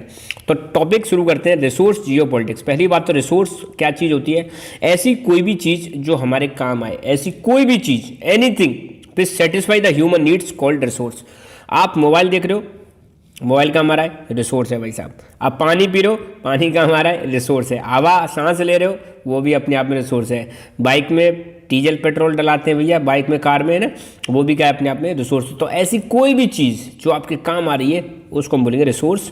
अब जियोपॉलिटिक्स क्या है, दुनिया भर के लेवल पर, वर्ल्ड के लेवल पर जो पॉलिटिक्स के लिए आती है दैट इज कॉल्ड जियोपॉलिटिक्स, ठीक है। तो शुरुआत करते हैं। Resource geopolitics emphasise the distribution and supply of resources. पहली बात तो रिसोर्स जियोपॉलिटिक्स किससे संबंधित है कि रिसोर्सेज का डिस्ट्रीब्यूशन कैसे होगा, सप्लाई कैसे होगी, इस चीज़ को लेकर रिसोर्स जियोपॉलिटिक्स ध्यान देती है। और रिसोर्स जियोपॉलिटिक्स जो है कि इससे भी संबंधित है कि किसको क्या मिलेगा, कब मिलेगा, कैसे, कहाँ मिलेगा, कितना मिलेगा, ये भी रिसोर्स जियोपॉलिटिक्स में एक मतलब मेजर फोकस दिया जाता है। पहले के टाइम पे जो ग्रेट यूरोपियन पावर्स हुआ करती थी, ग्रेट यूरोपियन पावर्स जैसे इंग्लैंड हो गई है ना, फ्रांस हो गया, इसके अलावा डच हो गए, पोर्चुगीज हो गए, इनका फोकस हुआ करता था कि यार अपने एम्पायर को बढ़ाते जाओ, है ना। 1700 से पहले आप सोचो पूरी दुनिया में सिर्फ मोनार्की चलती थी, सिर्फ राजा महाराजाओं का रूल चलता था, और ये दूसरे देशों पर, ये यूरोपियन पावर जो हुआ करती थी दूसरे देशों को अपनी कॉलोनी बना लेती थी। और कॉलोनी किस लिए बनाते थे, इनको वहाँ से मिलते थे रिसोर्सेस, है ना। इनका पर्पज क्या होता था कि दूसरे देशों से क्या प्राप्त किया जाए, रिसोर्स प्राप्त किया जाए। जैसे अंग्रेजों ने भारत को कॉलोनी बनाया था कि नहीं बनाया था, अंग्रेजों ने, इंडिया ने भारत को कॉलोनी बनाया, और इंडिया से वो क्या ले जाते थे, रिसोर्स रिसोर्स ले जाते थे। रिसोर्स फॉर एग्जांपल यहाँ इंडिया में कॉटन होता था, कॉटन को कहाँ ले जाते थे, इंग्लैंड ले जाते थे। इंडिया में इंडिगो होती थी, कहाँ ले जाते थे, इंग्लैंड में ले जाते थे। इंडिया के वर्कर्स को दुनिया भर में ले जाते थे। तो ये क्या करते थे, बड़ी बड़ी यूरोपियन पावर्स अपने एम्पायर को इसीलिए एक्सपेंड कर रहे थे कि बाकी देशों से इनको क्या मिल जाए, रिसोर्स मिल जाए। Western Jio political thinking about resources dominated by relationship of trade, war and power. Western जो थिंकिंग है जियो पॉलिटिक्स को लेकर, उनका फोकस इसी पे रहता है कि भाई ट्रेड, वॉर और पावर, रिसोर्स को लेकर, कि मतलब रिसोर्स को लेकर कहाँ कहाँ पे व्यापार चल रहा है, कहाँ लड़ाई चल रही है, कहाँ किसकी पावर ज़्यादा है ना। 17वीं सेंचुरी के बाद आपको देखने को मिलेगा, 17वीं सेंचुरी का मतलब है 1601 से लेकर 1700 के बीच में। तो 17वीं सेंचुरी के बाद आपको देखने को मिलेगा यूरोपियन पावर्स ने जो सबसे ज़्यादा फोकस किया था वो किया था नेवल टिम्बर सप्लाई, मतलब नेवी के लिए जो लकड़ी की सप्लाई होती थी उस पर ज़्यादा फोकस किया था। फिर फर्स्ट वर्ल्ड वॉर और सेकंड वर्ल्ड वॉर के टाइम पर, फर्स्ट वर्ल्ड वॉर आपको पता है 1914 से 1918 के बीच में हुआ था first world war, second world war 1939 से लेकर 1945 के बीच में सेकंड वर्ल्ड वॉर हुआ था। तो फर्स्ट वर्ल्ड वॉर और सेकंड वर्ल्ड वॉर के टाइम पर भी यहाँ पर फोकस किया गया था कि यार तेल की सप्लाई नहीं रुकनी चाहिए, है ना। तेल क्या है, इंपॉर्टेंट रिसोर्स है, इसकी सप्लाई नहीं रुकनी चाहिए। इवन कोल्ड वॉर के टाइम पर भी, कोल्ड वॉर आपको पता है 1945 से लेके 1991 के बीच में कोल्ड वॉर चला था यूएसए और यूएसएसआर के बीच में। इस बीच में भी ये ध्यान दिया गया था जो नॉर्थ के जो इंडस्ट्रियलाइज कंट्रीज थे कि उनको रिसोर्सेज की सप्लाई लगातार मिलती रहनी चाहिए, ये नहीं रोकनी चाहिए। लड़ाई अपनी जगह पर, रिसोर्स अगर खत्म हो गए, रिसोर्स नहीं आए तो कंट्री की इकोनॉमी मतलब उसका हालत खराब हो जाएगी, है ना। इसलिए इन्होंने जो मतलब यूरोपियन कंट्रीज थे, नॉर्थ के जो कंट्रीज थे उन्होंने कई मेथड्स अपनाए। एक मेथड तो ये था कि जो इंपॉर्टेंट सोर्स हुआ करते थे, इंपॉर्टेंट रिसोर्स हुआ करते थे, वहां पर इन्होंने मिलिट्री फोर्सेस को भेज दिया।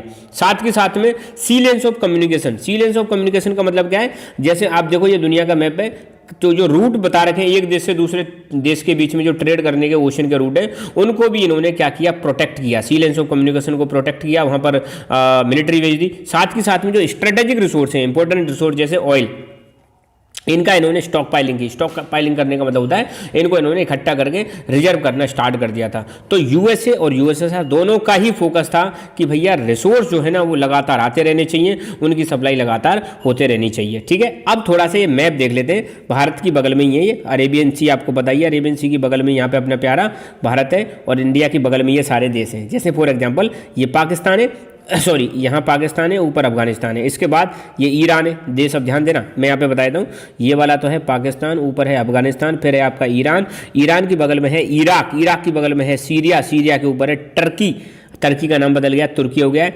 और यहाँ पर और भी कंट्री है, जैसे जॉर्डन कंट्री है, यहाँ सऊदी अरेबिया कंट्री है, फिर ये यमन कंट्री है, ओमान है, यहाँ पे ये यूएई है, और यहाँ पे ये कतर है, और यहाँ पे ये कुवैत नाम का देश है, ठीक है। ये आपका रेड सी है, यहाँ पर आपका मेडिटेरेनियन सी है, रेड सी को मेडिटेरेनियन सी से जोड़ने के लिए यहाँ पे सुएज कैनाल है, ये इजिप्ट है, यहाँ पे ये सूडान है ना। ये ऐसे कंट्रीज है जिनके बारे में आपको याद रखना है, वर्ल्ड के मैप में भी ये काम आपके आ ही जाएंगे। अंडरस्टूड। एक बार फिर बता देता हूँ, ये आपके अरब कंट्रीज है ना। अरब कंट्रीज में यहाँ पे सऊदी अरब, यमन, ओमान, फिर यहाँ पे यूएई है, यूनाइटेड अरब अमीरेट्स, फिर यहाँ पे कतर है, कतर की कैपिटल दोहा है, और यहाँ पे कुवैत है, कुवैत है ना। और ये ईरान, ईरान के बगल में इराक, इराक के ऊपर सीरिया, यहाँ पे जॉर्डन, और यहाँ पे ये इजिप्ट, और यहाँ पे इजराइल है ये, है ना, और ये टर्की है। इन देशों के बारे में ध्यान रखना, इनका नाम अभी आएगा। तो पहली बात करते हैं, पहले रिसोर्स की बात करते हैं, तेल की। तो 20वीं सेंचुरी में पूरी की पूरी ग्लोबल इकोनॉमी तेल पर डिपेंडेंट थी। 20वीं सेंचुरी वही 1901 से लेके 2000 के बीच में पूरी दुनिया का मेजर फोकस किस पे था, किसके लिए किस पे डिपेंडेंट थे, तेल पर डिपेंडेंट थे, ठीक है।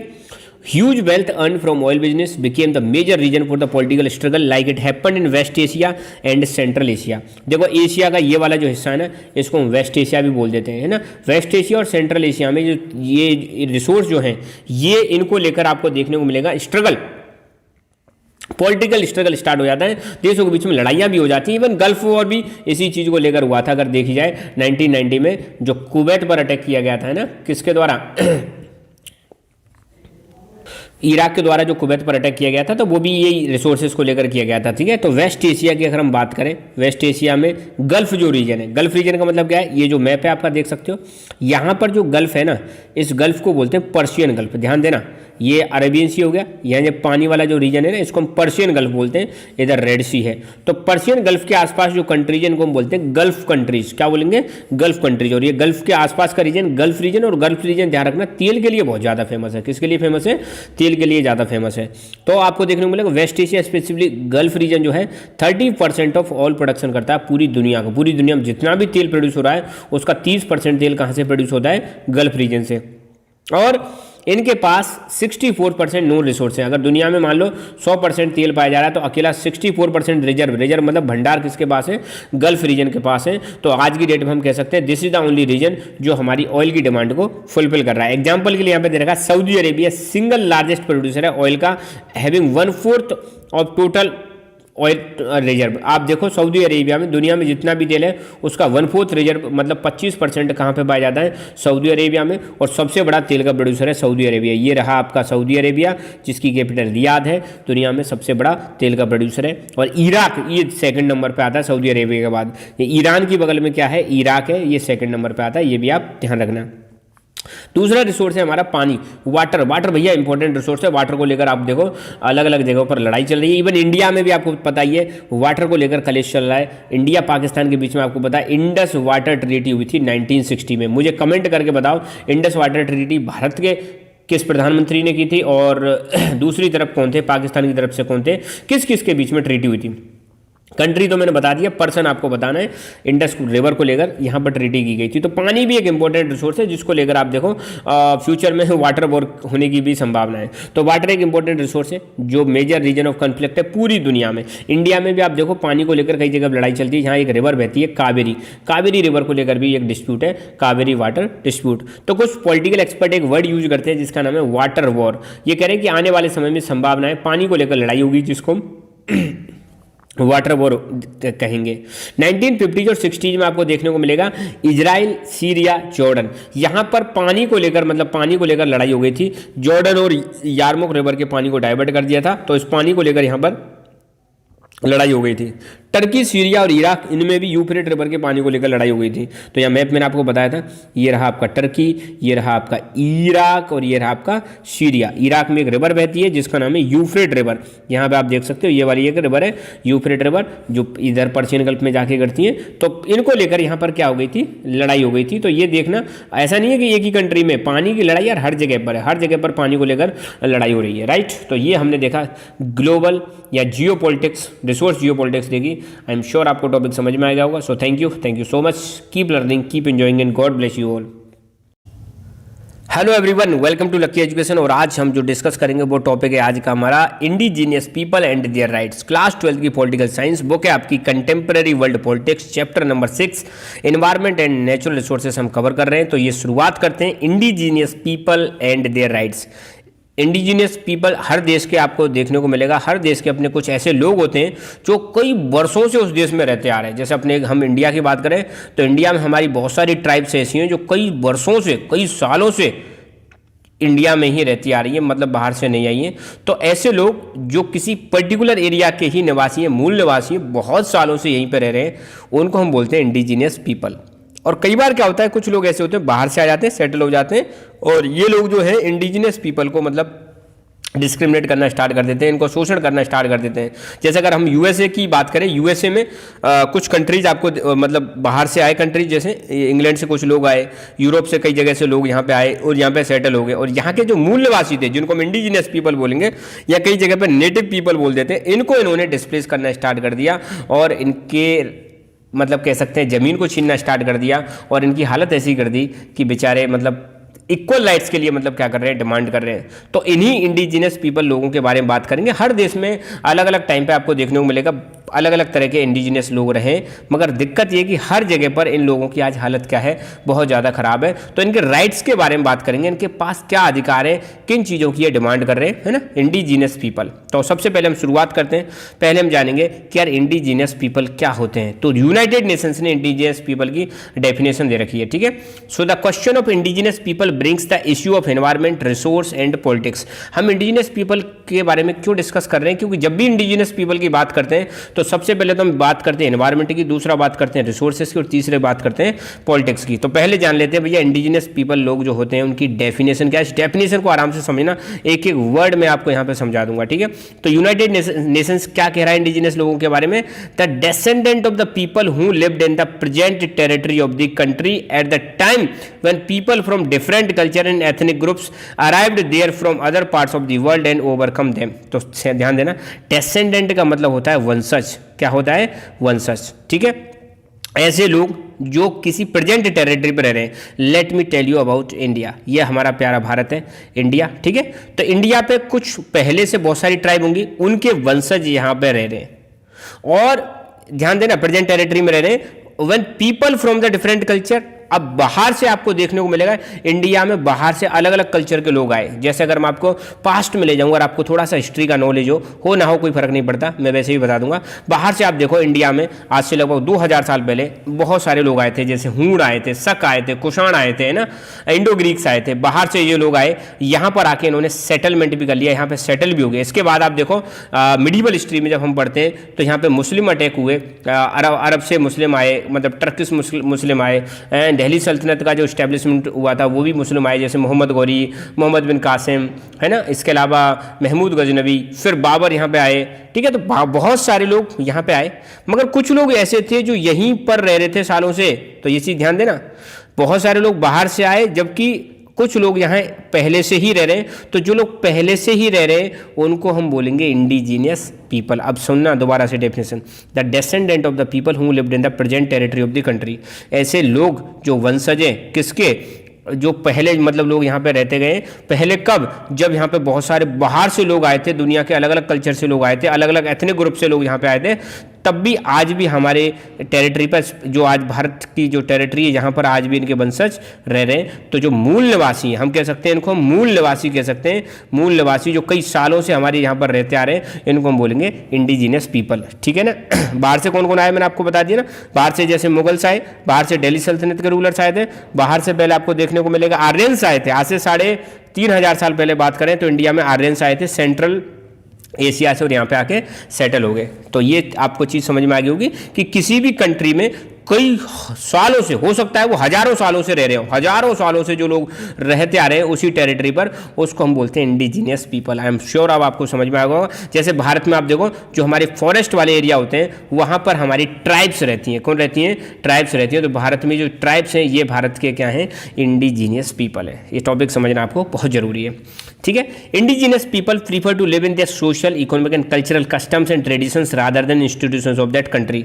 इंडिजीनियस लोगों की खासियत है, अब कंट्री में क्या चल रहा है इनको इनसे कोई मतलब नहीं है। ये भाई साहब अपने, इनका सामाजिक सिस्टम अलग होता है, इनका इकोनॉमिक सिस्टम अलग होता है, इनके रीति रिवाज, ट्रेडिशंस, कस्टम, सब कुछ इनका क्या होता है? अलग होता है। ये जो और लोग हैं उनकी तरह नहीं रहते हैं। जैसे आप वीडियो देख पा रहे हो ना, आप पढ़ पा रहे हो, आप इंग्लिश में मतलब चीज़ों को समझ पा रहे हो, इनका इनसे कोई लेना देना है। ये अपनी मस्ती में मस्त रहते हैं भाई साहब, नेचुरल लाइफ में मतलब जीते हैं, मतलब पूरी तरह से कट ऑफ। आज का जो दुनिया है इससे मोस्टली आपको देखने को मिलेगा इनका कोई लेना देना नहीं है, अपनी ज़िंदगी जीते हैं, शांत जिंदगी जीते हैं, नेचुरल तरीके से जिंदगी जीते हैं ना।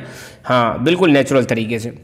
अब हम बात करें कहाँ कहाँ पर कितने लोग हैं इंडिजीनियस पीपल, तो पहली बात दे रही 30 करोड़ लोग जो है इंडिजीनियस पीपल हैं जो पूरे वर्ल्ड में फैले हुए। 30 करोड़ लोग हैं ऐसे जो मतलब जिनका बाकी दुनिया से, मोह माया से सब दूर हैं, बिल्कुल अलग रहते हैं, जंगलों में रहते हैं, मस्त रहते हैं बिंदास तरीके से। 30 करोड़ लोग हैं भारत को जोड़कर। स्पेशली अगर हम फिलीपींस की बात करें, फिलीपींस में एक जगह है कॉर्डिलेरा, यहाँ पर 20 लाख इंडिजीनियस लोग हैं। चिली में मापुचे लोग हैं, मापुचे, ध्यान रखना पूछा जा सकता है, मापुचे, ये शायद उसका जो सैंपल पेपर है वहाँ पर भी दे रखा है। मापुचे कहाँ के इंडिजीनियस पीपल है? तो चिली नाम का देश देश है जो आपका साउथ अमेरिका में पड़ता है। बांग्लादेश में चित्तागोंग हिल्स है, यहाँ पर 6 लाख ट्राइबल लोग रहते हैं। नॉर्थ अमेरिका के जो नेटिव्स है वहाँ पे 35 लाख हैं। ईस्ट पनामा कैनाल में कूना, क्या है कूना, ईस्ट पनामा कैनाल, यहाँ 50,000 लोग हैं, 50,000। सोवियत नॉर्थ में 10 लाख लोग हैं जो इंडिजीनियस पीपल है, right. These indigenous people also raise their voice for struggle agenda rights. Today indigenous people want to get equal status in the world. तो भैया ऐसे आजकल क्या हो रहा है, अलग अलग जगह पे बाहर से जो लोग बसे ना, इन्होंने इनका शोषण किया, इनका मतलब रिसोर्सेज को छीन लिया, इनके साथ धोखाधड़ी करी, तो आज ये लोग स्ट्रगल कर रहे हैं, आज ये लोग अपने राइट्स के लिए डिमांड कर रहे हैं, कह रहे भैया हमें भी इक्वल राइट दो, हम भी इसी टेरिटरी के यार। आप मतलब बाहर से लोग आए और बाहर से आके हम पे राज करने लग गए और हमें ही छीन लिया, हमारे रिसोर्सेज से हमको क्या कर दिया, वंचित कर दिया, डिप्राइव कर दिया। तो ये लोग जो हैं आज भी दुनिया भर में किसके लिए डिमांड कर रहे हैं, इक्वल स्टेटस की डिमांड कर रहे हैं। The important regions of the indigenous people include Central and South America, Africa, South East Asia, India. India में स्पेशली इनको ट्राइबल्स बोलते हैं, ठीक है। तो ये वो लोग जगह हैं जहां पर इंडिजिनस पीपल पाए जाते हैं। Geographically indigenous people live in different parts of the world but there world wide world view of life system and land is same. यहाँ पे एक वर्ड हट गया है, सेम, यहाँ पे लिख देना ये सेम, ठीक है। तो मतलब भले ही ज्योग्राफिकली ये लोग अलग अलग जगहों पर रहते हो पर कोई फर्क नहीं पड़ता, मगर इनका लाइफ सिस्टम और लैंड जो है वो एक सेम रहता है। मतलब इनका जीने का जो तरीका है ना वो बिल्कुल कैसा रहता है, सेम रहता है। जीने के तरीके में इनमें कोई दिक्कत नहीं आएगी, चाहे दुनिया में किसी भी जगह पर रहते हो। देखो इनका रहने का सिस्टम बिल्कुल अलग है, मतलब हर जगह पर इनका सिस्टम कैसा मिलेगा, सेम मिलेगा आपको। मतलब सेम कैसे मिलेगा, ये नेचर पर डिपेंड रहते हैं, ये मतलब बाहर की दुनिया से कट ऑफ करके रखते हैं, इनके रीति रिवाज बिल्कुल अलग होते हैं, हमारे जैसे सिस्टम को फॉलो नहीं करते हैं। तो ऐसा मतलब इनको देखने को मिलेगा सिस्टम, राइट। अब हम बात करते हैं इंडिया की, बात करें तो इंडिया में एक टर्म है शेड्यूल्ड ट्राइब, है ना। आपने देखा होगा ना कैटेगरी, आपने देखी होगी जनरल, ओबीसी, एससी, एसटी। तो एसटी मतलब कौन, शेड्यूल्ड ट्राइब। शेड्यूल्ड ट्राइब के जो लोग हैं उनको हम इंडिजिनस पीपल जो हैं भारत के, उनके लिए हम इस्तेमाल करते हैं शेड्यूल्ड ट्राइब। और इंडिया की जितनी भी पॉपुलेशन है उसका ये 8% है, तो भाई अच्छी खासी पॉपुलेशन है ना। Most of the tribal people in India depend on farming for their survival. Simple सी बात है, मैंने अभी आपको बताया था ये नेचुरल तरीके से जीते हैं। तो ज़्यादातर इंडिया में जो शेड्यूल ट्राइब के लोग हैं या ट्राइबल लोग हैं, ये अपने रहने सहने के लिए, जीवन यापन करने के लिए एग्रीकल्चर पर डिपेंड करते हैं, ठीक है। भारत में इसको कॉन्स्टिट्यूशन, इनको कॉन्स्टिट्यूशन प्रोटेक्शन भी दी गई है, फिर भी जितनी भी स्कीम चल रही है इनका लाभ इनको नहीं पहुंच पाता है। अब कॉन्स्टिट्यूशनल प्रोटेक्शन का मतलब क्या है, आपको पता है हमारे फंडामेंटल राइट हैं 6 फंडामेंटल राइट्स में से एक राइट है कल्चरल एंड एजुकेशनल राइट्स। तो इंडिया में जो मतलब कल्चरल, अलग अलग कल्चर के जो लोग हैं उनको अपने कल्चर को प्रोटेक्ट करने का अधिकार है। जो माइनॉरिटी में, माइनॉरिटी चाहे रिलीजियस माइनॉरिटी हो चाहे लिंग्विस्टिक माइनॉरिटी हो, उनको सबको क्या दे रखा है, बराबर अधिकार दे रखा है। तो हमारे यहाँ पे तो इनको कॉन्स्टिट्यूशनल प्रोटेक्शन भी दे रखी है। देश आजाद होने के बाद आपको देखने को मिलेगा बहुत सारे ऐसे प्रोजेक्ट चलाए गए जिनकी वजह से जो बेचारे इंडिजिनस पीपल है इनको डिस्प्लेस कर दिया गया।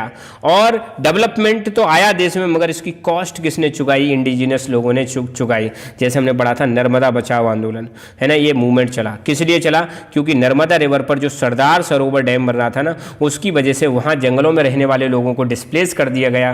तो इसलिए भैया जो डेवलपमेंट प्रोजेक्ट आ रहे हैं ना, इनका परिणाम किसको झेलना पड़ता है, इंडिजिनस पीपल को झेलना पड़ता है। तो डेवलपमेंट तो भारत में आ रहा है, मगर इनकी कॉस्ट किसको चुकानी पड़ रही है, इंडिजिनस लोगों को चुकानी पड़ रही है। 1970 से ही कई सारे लीडर जो इंडिजिनस पीपल के, मतलब इंडिजिनस जो लोग हैं, इन्होंने दुनिया भर में अलग अलग जगह पर जाके अलग अलग ट्राइब के लोगों से कांटेक्ट करना स्टार्ट किया। और 1975 में बहुत इंपॉर्टेंट है, ध्यान रखना, the world council of indigenous people बनाई गई थी 1975। The world council of indigenous people, पूरी दुनिया के जो अलग अलग मतलब इंडिजिनस पीपल है उनके लीडर्स मिले और उन्होंने 1975 में ये बना दी। और यूनाइटेड नेशंस ने इसको एक कंसल्टेटिव स्टेटस दे दिया, प्लस 10 और इंडिजिनस एनजीओज हैं, इनको भी कंसल्टेटिव स्टेटस मिल चुका है, ठीक है। तो ये रही हमारी बात इंडिजिनस पीपल के बारे में। सो thank you so much, keep learning, keep enjoying and God bless you all. Hello everyone, welcome to Lucky Education. और अब हम डिस्कस करेंगे अर्थ समिट के बारे में, जो कि 1992 में हुआ था। क्लास 12 की political science, contemporary world politics, इसका ये टॉपिक है। वैसे भी ये बहुत सारे एग्जाम्स के लिए बहुत ज़्यादा इंपॉर्टेंट है, आप फ्यूचर में भी ये काम आता है, गवर्नमेंट एग्जाम में भी काम आता है। पहला क्वेश्चन तो यही बन जाता है कि भाई अर्थ समिट कब हुआ था। तो अर्थ समिट हुआ था 1992 में हुआ था, ठीक है। इसको हम रियो समिट के नाम से भी जानते हैं, रियो अर्थ समिट भी बोलते हैं। और रियो क्यों बोलते हैं, क्योंकि रियो जो शहर है, रियो जो सिटी है, वो पड़ता है आपका कहाँ पर, वो पड़ता है आपका साउथ अमेरिका में एक कंट्री है जिसका नाम है ब्राज़ील। तो ब्राज़ील में एक सिटी है Rio de Janeiro, coastal city है जहाँ पर रियो ओलंपिक्स भी हो चुके हैं। वहीं पर ये अर्थ समिट हुआ था पहली बार 1992 में हुआ था। अच्छा ठीक है, ये तो बात कर ली हमने अर्थ समिट की, कब हुआ था, क्यों हुआ था, this is very important question. देखो 1990 का टाइम एक ऐसा टाइम आ चुका था, इवन जो आपके डेवलप्ड कंट्री थे आज की डेट में जिनको हम डेवलप्ड कंट्री बोलते हैं, वहाँ पर उन्होंने इंडस्ट्रियल रेवोल्यूशन आई चुकी थी और बहुत ज़्यादा पॉल्यूशन किया था। दुनिया में पॉल्यूशन का लेवल जो है धीरे धीरे करके राइज होने लग गया था। तो और समस्या क्या होने लग गई थी, उस पॉल्यूशन की वजह से उसका जो पॉल्यूशन का इम्पैक्ट पड़ रहा था वो हमारी अर्थ पर बहुत ज़्यादा पॉल्यूशन का इम्पैक्ट पड़ रहा था। अर्थ पर बहुत सारी समस्याएं आ रही थी। क्लाइमेट चेंज नाम की एक समस्या बहुत ज़्यादा क्रिएट होने लगी थी। तभी से क्लाइमेट चेंज जो शब्द है बहुत ज़्यादा चर्चा में आने लग गया था। तो उसी समय पर बात की जाने लगी, एक वर्ड आया सस्टेनेबल डेवलपमेंट की बात की जाने लगी कि भैया देखो डेफिनेटली हमारे वर्ल्ड की पॉपुलेशन बढ़ रही है, वर्ल्ड की डिमांड्स भी बढ़ रही हैं, तो प्रोडक्शन भी हमें बढ़ाना पड़ेगा। बट ऐसा डेवलपमेंट किस काम का जिससे हमारी प्यारी पृथ्वी, जिससे हमारा प्यारी जो नेचर है इसको फ़र्क पड़े। कि आप साथ सोचो, आप डेवलपमेंट के चक्कर में सारे फॉरेस्ट को कट करते जा रहे हो यार, फॉरेस्ट कट कर दोगे तो कितनी समस्या आएगी। सोचो CO2 का लेवल बढ़ेगा। CO2 ग्रीन हाउस गैस है। ग्रीन हाउस गैस क्या करती हैं, सन की अर्थ की जो वापस हीट को जो रात को भेजती है उसको एब्जॉर्ब कर लेती हैं, जिससे अर्थ का टेम्परेचर बढ़ता है, जिसको हम बोलते हैं बेटा ग्लोबल वार्मिंग बोलते हैं। अगर ग्लोबल वार्मिंग होगी तो इसकी वजह से समस्या क्या हो सकती है, ग्लेशियर्स पिघलेंगे। ग्लेशियर्स पिघलेंगे तो ओशंस का लेवल राइज करेगा। ओशंस का लेवल राइज करेगा तो बहुत सारे कंट्रीज जो कोस्टल एरिया में हैं, या बहुत सारे सिटीज़, या बहुत सारे जितने भी कैपिटल्स हैं जो ओशन के आसपास हैं, तो वो बेटा सबमर्ज हो जाएंगी, समस्या हो जाएगी। तो यहाँ पे बात यही की जा रही थी, चर्चा इसी चीज़ की जा रही थी कि भाई देखो डेवलपमेंट तो हम करेंगे, विकास तो हम करेंगे, हर कंट्री को डेवलपमेंट की ज़रूरत है क्योंकि हर कंट्री में पॉवर्टी है, अनएम्प्लॉयमेंट है, बहुत सारी चीज़ें।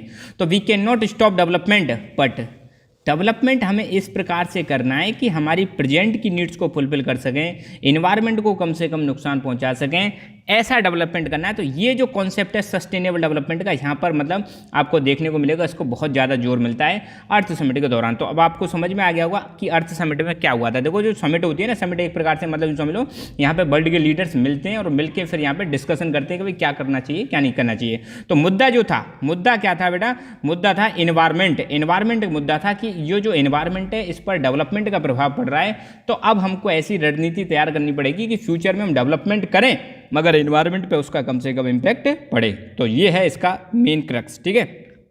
तो इन जून 1992 United Nations conference on environment and development held in Rio de Janeiro.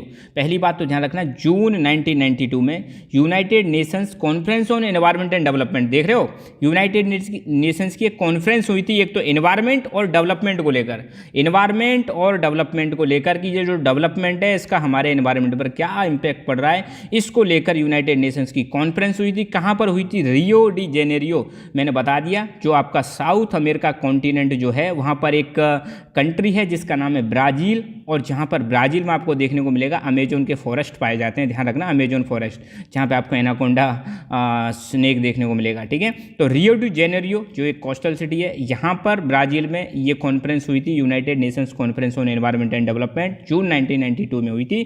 इसी कॉन्फ्रेंस को बोलते हैं अर्थ समिट या रियो समिट के नाम से भी इसको जाना जाता है। इस समिट को लगभग 170 स्टेट्स का मतलब है पॉलिटिकल साइंस में कंट्रीज होता है, ध्यान रखना, 170 कंट्रीज, हजारों NGOज और बहुत सारी मल्टीनेशनल कॉरपोरेशंस ने इस अर्थ समिट को क्या किया था, अटेंड किया था। ध्यान रखना, इस समिट का जो मेन ऑब्जेक्टिव वही था कि कैसे हम क्लाइमेट चेंज से डील करेंगे, कैसे हम जो बायोडाइवर्सिटी कम होती जा रही है। बायोडाइवर्सिटी आप सब समझते हो कि जो किसी भी पर्टिकुलर एरिया में जो प्लांट और एनिमल की जो स्पीसीज होती है, ध्यान रखना, किसी भी पर्टिकुलर एरिया में प्लांट और एनिमल की जो स्पीसीज होती हैं उसको हम बोलते हैं बायोडाइवर्सिटी, फॉरेस्ट्री, इन सब चीज़ों, ये थे मतलब मेन ऑब्जेक्टिव, इन सब चीज़ों पे ध्यान देना है। मेन ऑब्जेक्टिव इसका ये था। सिग्निफिकेंस क्या है इसका, क्या आउटकम निकला, क्या रिजल्ट निकला। चलो हम बैठ के वहाँ पे चाय पी, लोगों ने डिस्कशन किया, समोसे खाए, व्हाटएवर, ठीक है। तो इसका सिग्निफिकेंस क्या हुआ, महत्व क्या निकला, तो देखो इसका सबसे बड़ा महत्व तो ये निकला कि यहाँ पर अर्थ समिट में रिकमेंड किया गया कि देखो अब हमें डेवलपमेंट की कुछ नई प्रैक्टिस अपनानी पड़ेंगी, क्योंकि अभी जो जिस प्रकार से हम डेवलपमेंट कर रहे हैं उससे हमारी प्यारी जो अर्थ है उसको बहुत ज़्यादा नुकसान पहुँच रहा है। तो अब हमें डेवलपमेंट के तरीके चेंज करने पड़ेंगे। डेवलपमेंट तो जरूरी है, definitely we will do the development, but development के तरीके प्रैक्टिसेस, डेवलपमेंट प्रैक्टिसेस को चेंज करना पड़ेगा। कुछ नए तरीके यहाँ पे सजेस्ट किए गए, इसको हमने बोला एजेंडा 21, जिसको कॉमनली बोलते हैं सस्टेनेबल डेवलपमेंट। तो ध्यान रखना एजेंडा 21 जो था ये इसी का आउटकम है, किसका, अर्थ समिट का आउटकम है। एजेंडा 21 अपनाया गया था इस अर्थ समिट में, और एजेंडा 21 किससे संबंधित है, डेवलपमेंट प्रैक्टिसेस से संबंधित है कि फ्यूचर में 21 का मतलब यहाँ पे जो 21 दे रखा है, ये 21 रिप्रेजेंट करता है 21st सेंचुरी, और 21st सेंचुरी का मतलब क्या है, 2001 से 2001 से 2100 के बीच का जो टाइम है, इसको हम बोलते हैं 21st सेंचुरी। और ये समिट कब हो रही है, 1992 में। तो सोचो अगली सेंचुरी, अगले 100 साल की यहाँ पे प्लानिंग की जा रही है कि आने वाले 100 साल में हमारा क्या एजेंडा रहेगा, हम कैसे डेवलपमेंट करेंगे, कैसी कैसी प्रैक्टिसेस अपनाएंगे। वही है एजेंडा 21, जिसको अर्थ समिट में क्या किया गया था, एडॉप्ट किया गया था, और इसको हम सस्टेनेबल डेवलपमेंट के नाम से जानते हैं। तो आज की डेट में देखो, हर सरकार, वर्ल्ड की कोई सी भी गवर्नमेंट है, वो सब किस पर फोकस कर रहे हैं, सस्टेनेबल डेवलपमेंट पर फोकस कर रहे हैं। और सस्टेनेबल डेवलपमेंट में ध्यान रखना, ये ऐसा डेवलपमेंट है जो प्रेजेंट जनरेशन की नीड्स को फुलफिल करता है, फ्यूचर की जनरेशन की नीड्स का भी ध्यान रखता है, और हमारी प्यारे एनवायरनमेंट को कम से कम लॉस पहुंचाता है। ये है सस्टेनेबल डेवलपमेंट का कॉन्सेप्ट, ठीक है। इस समिट में एक और चीज़ क्या देखने को मिली कि जो एनवायरनमेंट का जो मुद्दा है, उसको ग्लोबल पॉलिटिक्स के सेंटर स्टेज पर लाया जाता है। अब मतलब पहली बार ऐसा देखने को मिला कि जो एनवायरनमेंट है, उसको ग्लोबल पॉलिटिक्स में डिस्कस किया जाने लगा। क्योंकि सोचो यार, एनवायरनमेंट अगर मान लो एक कंट्री पॉल्यूशन फैला रहा है, तो उसका मतलब ये नहीं कि उसी कंट्री पर उसका इंपैक्ट पड़ेगा, पूरी दुनिया पर उसका इंपैक्ट पड़ता है। इसलिए जो एनवायरनमेंट का जो मुद्दा है, ये है ग्लोबल पॉलिटिक्स का हिस्सा है, ठीक है। इसी रियो डी जेनेरियो समिट में आपको देखने को मिलेगा कॉन्फ्रेंस होती है, किसको लेकर, combining economic growth with ecological responsibility. यहीं पर एक चीज़ पर फोकस किया जाता है कि देखो भाई, हम इकोनॉमिक ग्रोथ तो करेंगे डेफिनेटली, हर कंट्री चाहती है उसकी इकोनॉमिक ग्रोथ हो, ताकि वहाँ पर पॉवर्टी कम हो सके, पर कैपिटा इनकम बढ़ सके, हेल्थ स्टैंडर्ड बढ़ सके, एजुकेशन बढ़ सके। मगर हमें इकोलॉजिकल रेस्पॉन्सिबिलिटी भी लेनी पड़ेगी। हमारे जो इकोलॉजी का नुकसान हो रहा है, हमारे जो प्लांट एंड एनिमल्स की संख्या जो कम होती आ रही है, हमारे इन्वायरमेंट का जो डिग्रेडेशन हो रहा है, इसकी भी हमें जिम्मेदारी लेनी पड़ेगी, इसको भी हमें करेक्ट करना पड़ेगा।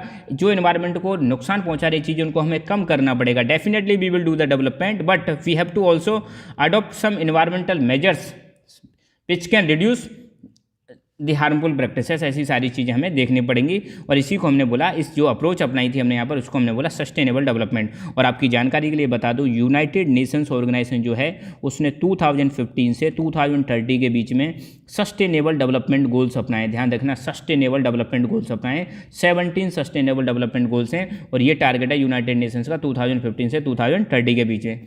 इसी अर्थ समिट में एक और चीज़ यहाँ पे साइन होती है, कन्वेंशन साइन होती है। इस कन्वेंशन का नाम है UNFCCC, ठीक है। तो it was signed by earth summit. पहली बात तो ध्यान रखना, it was signed in earth summit. जो अर्थ समिट हुई थी 1992 में, इसी अर्थ समिट के दौरान एक कन्वेंशन साइन होती है, जिसका नाम है UNFCCC। फुल फॉर्म क्या है इसकी, United Nations framework convention on climate change. ध्यान रखना, United Nations framework convention on climate change, ये साइन होती है अर्थ समिट के दौरान, जो क्या कहती है कि हम सबको, सारे देशों को एनवायरनमेंट को प्रोटेक्ट करना पड़ेगा। एनवायरनमेंट को प्रोटेक्ट करने के लिए आपस में कोऑपरेट करना पड़ेगा। जब हम सब कोऑपरेट करेंगे, तभी जाके हम एनवायरनमेंट को प्रोटेक्ट कर सकते हैं। क्योंकि जो एनवायरनमेंट है, किसी एक की मतलब वो नहीं है जिम्मेदारी, ये हम सब की जिम्मेदारी है। अगर हम सब डेवलपमेंट कर रहे हैं, तो हमारे डेवलपमेंट की वजह से जो नुकसान हो रहा है, उसके लिए हम जिम्मेदार हैं। आगे से हम सब मिलकर क्या करेंगे, कोऑपरेट करेंगे और एनवायरनमेंट को बचाएंगे। तो ये है हमारे अर्थ समिट के बारे में। आई होप आपको ये चीज़ बिल्कुल समझ में आ गई होगी।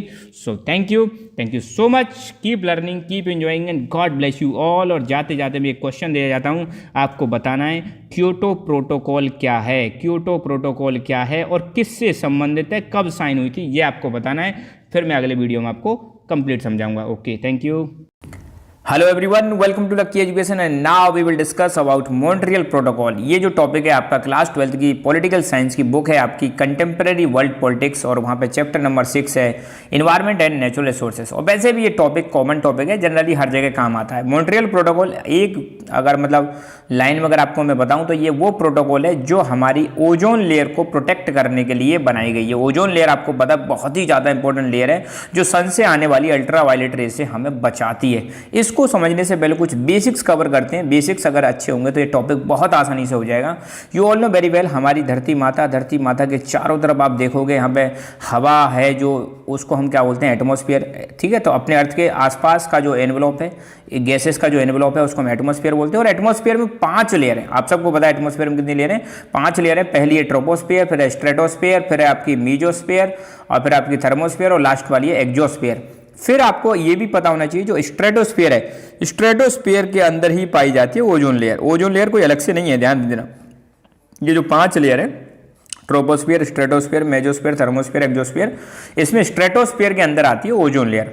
और ओजोन लेयर का काम क्या है, ये जो हमारे सूर्य देव हैं, सन से जो अर्थ पर रेज आ रही है, जिनको हम बोलते हैं अल्ट्रा वायलेट रेज, ये इनको फिल्टर कर देती है ओजोन लेयर। क्या कर देती है, फिल्टर, है ना।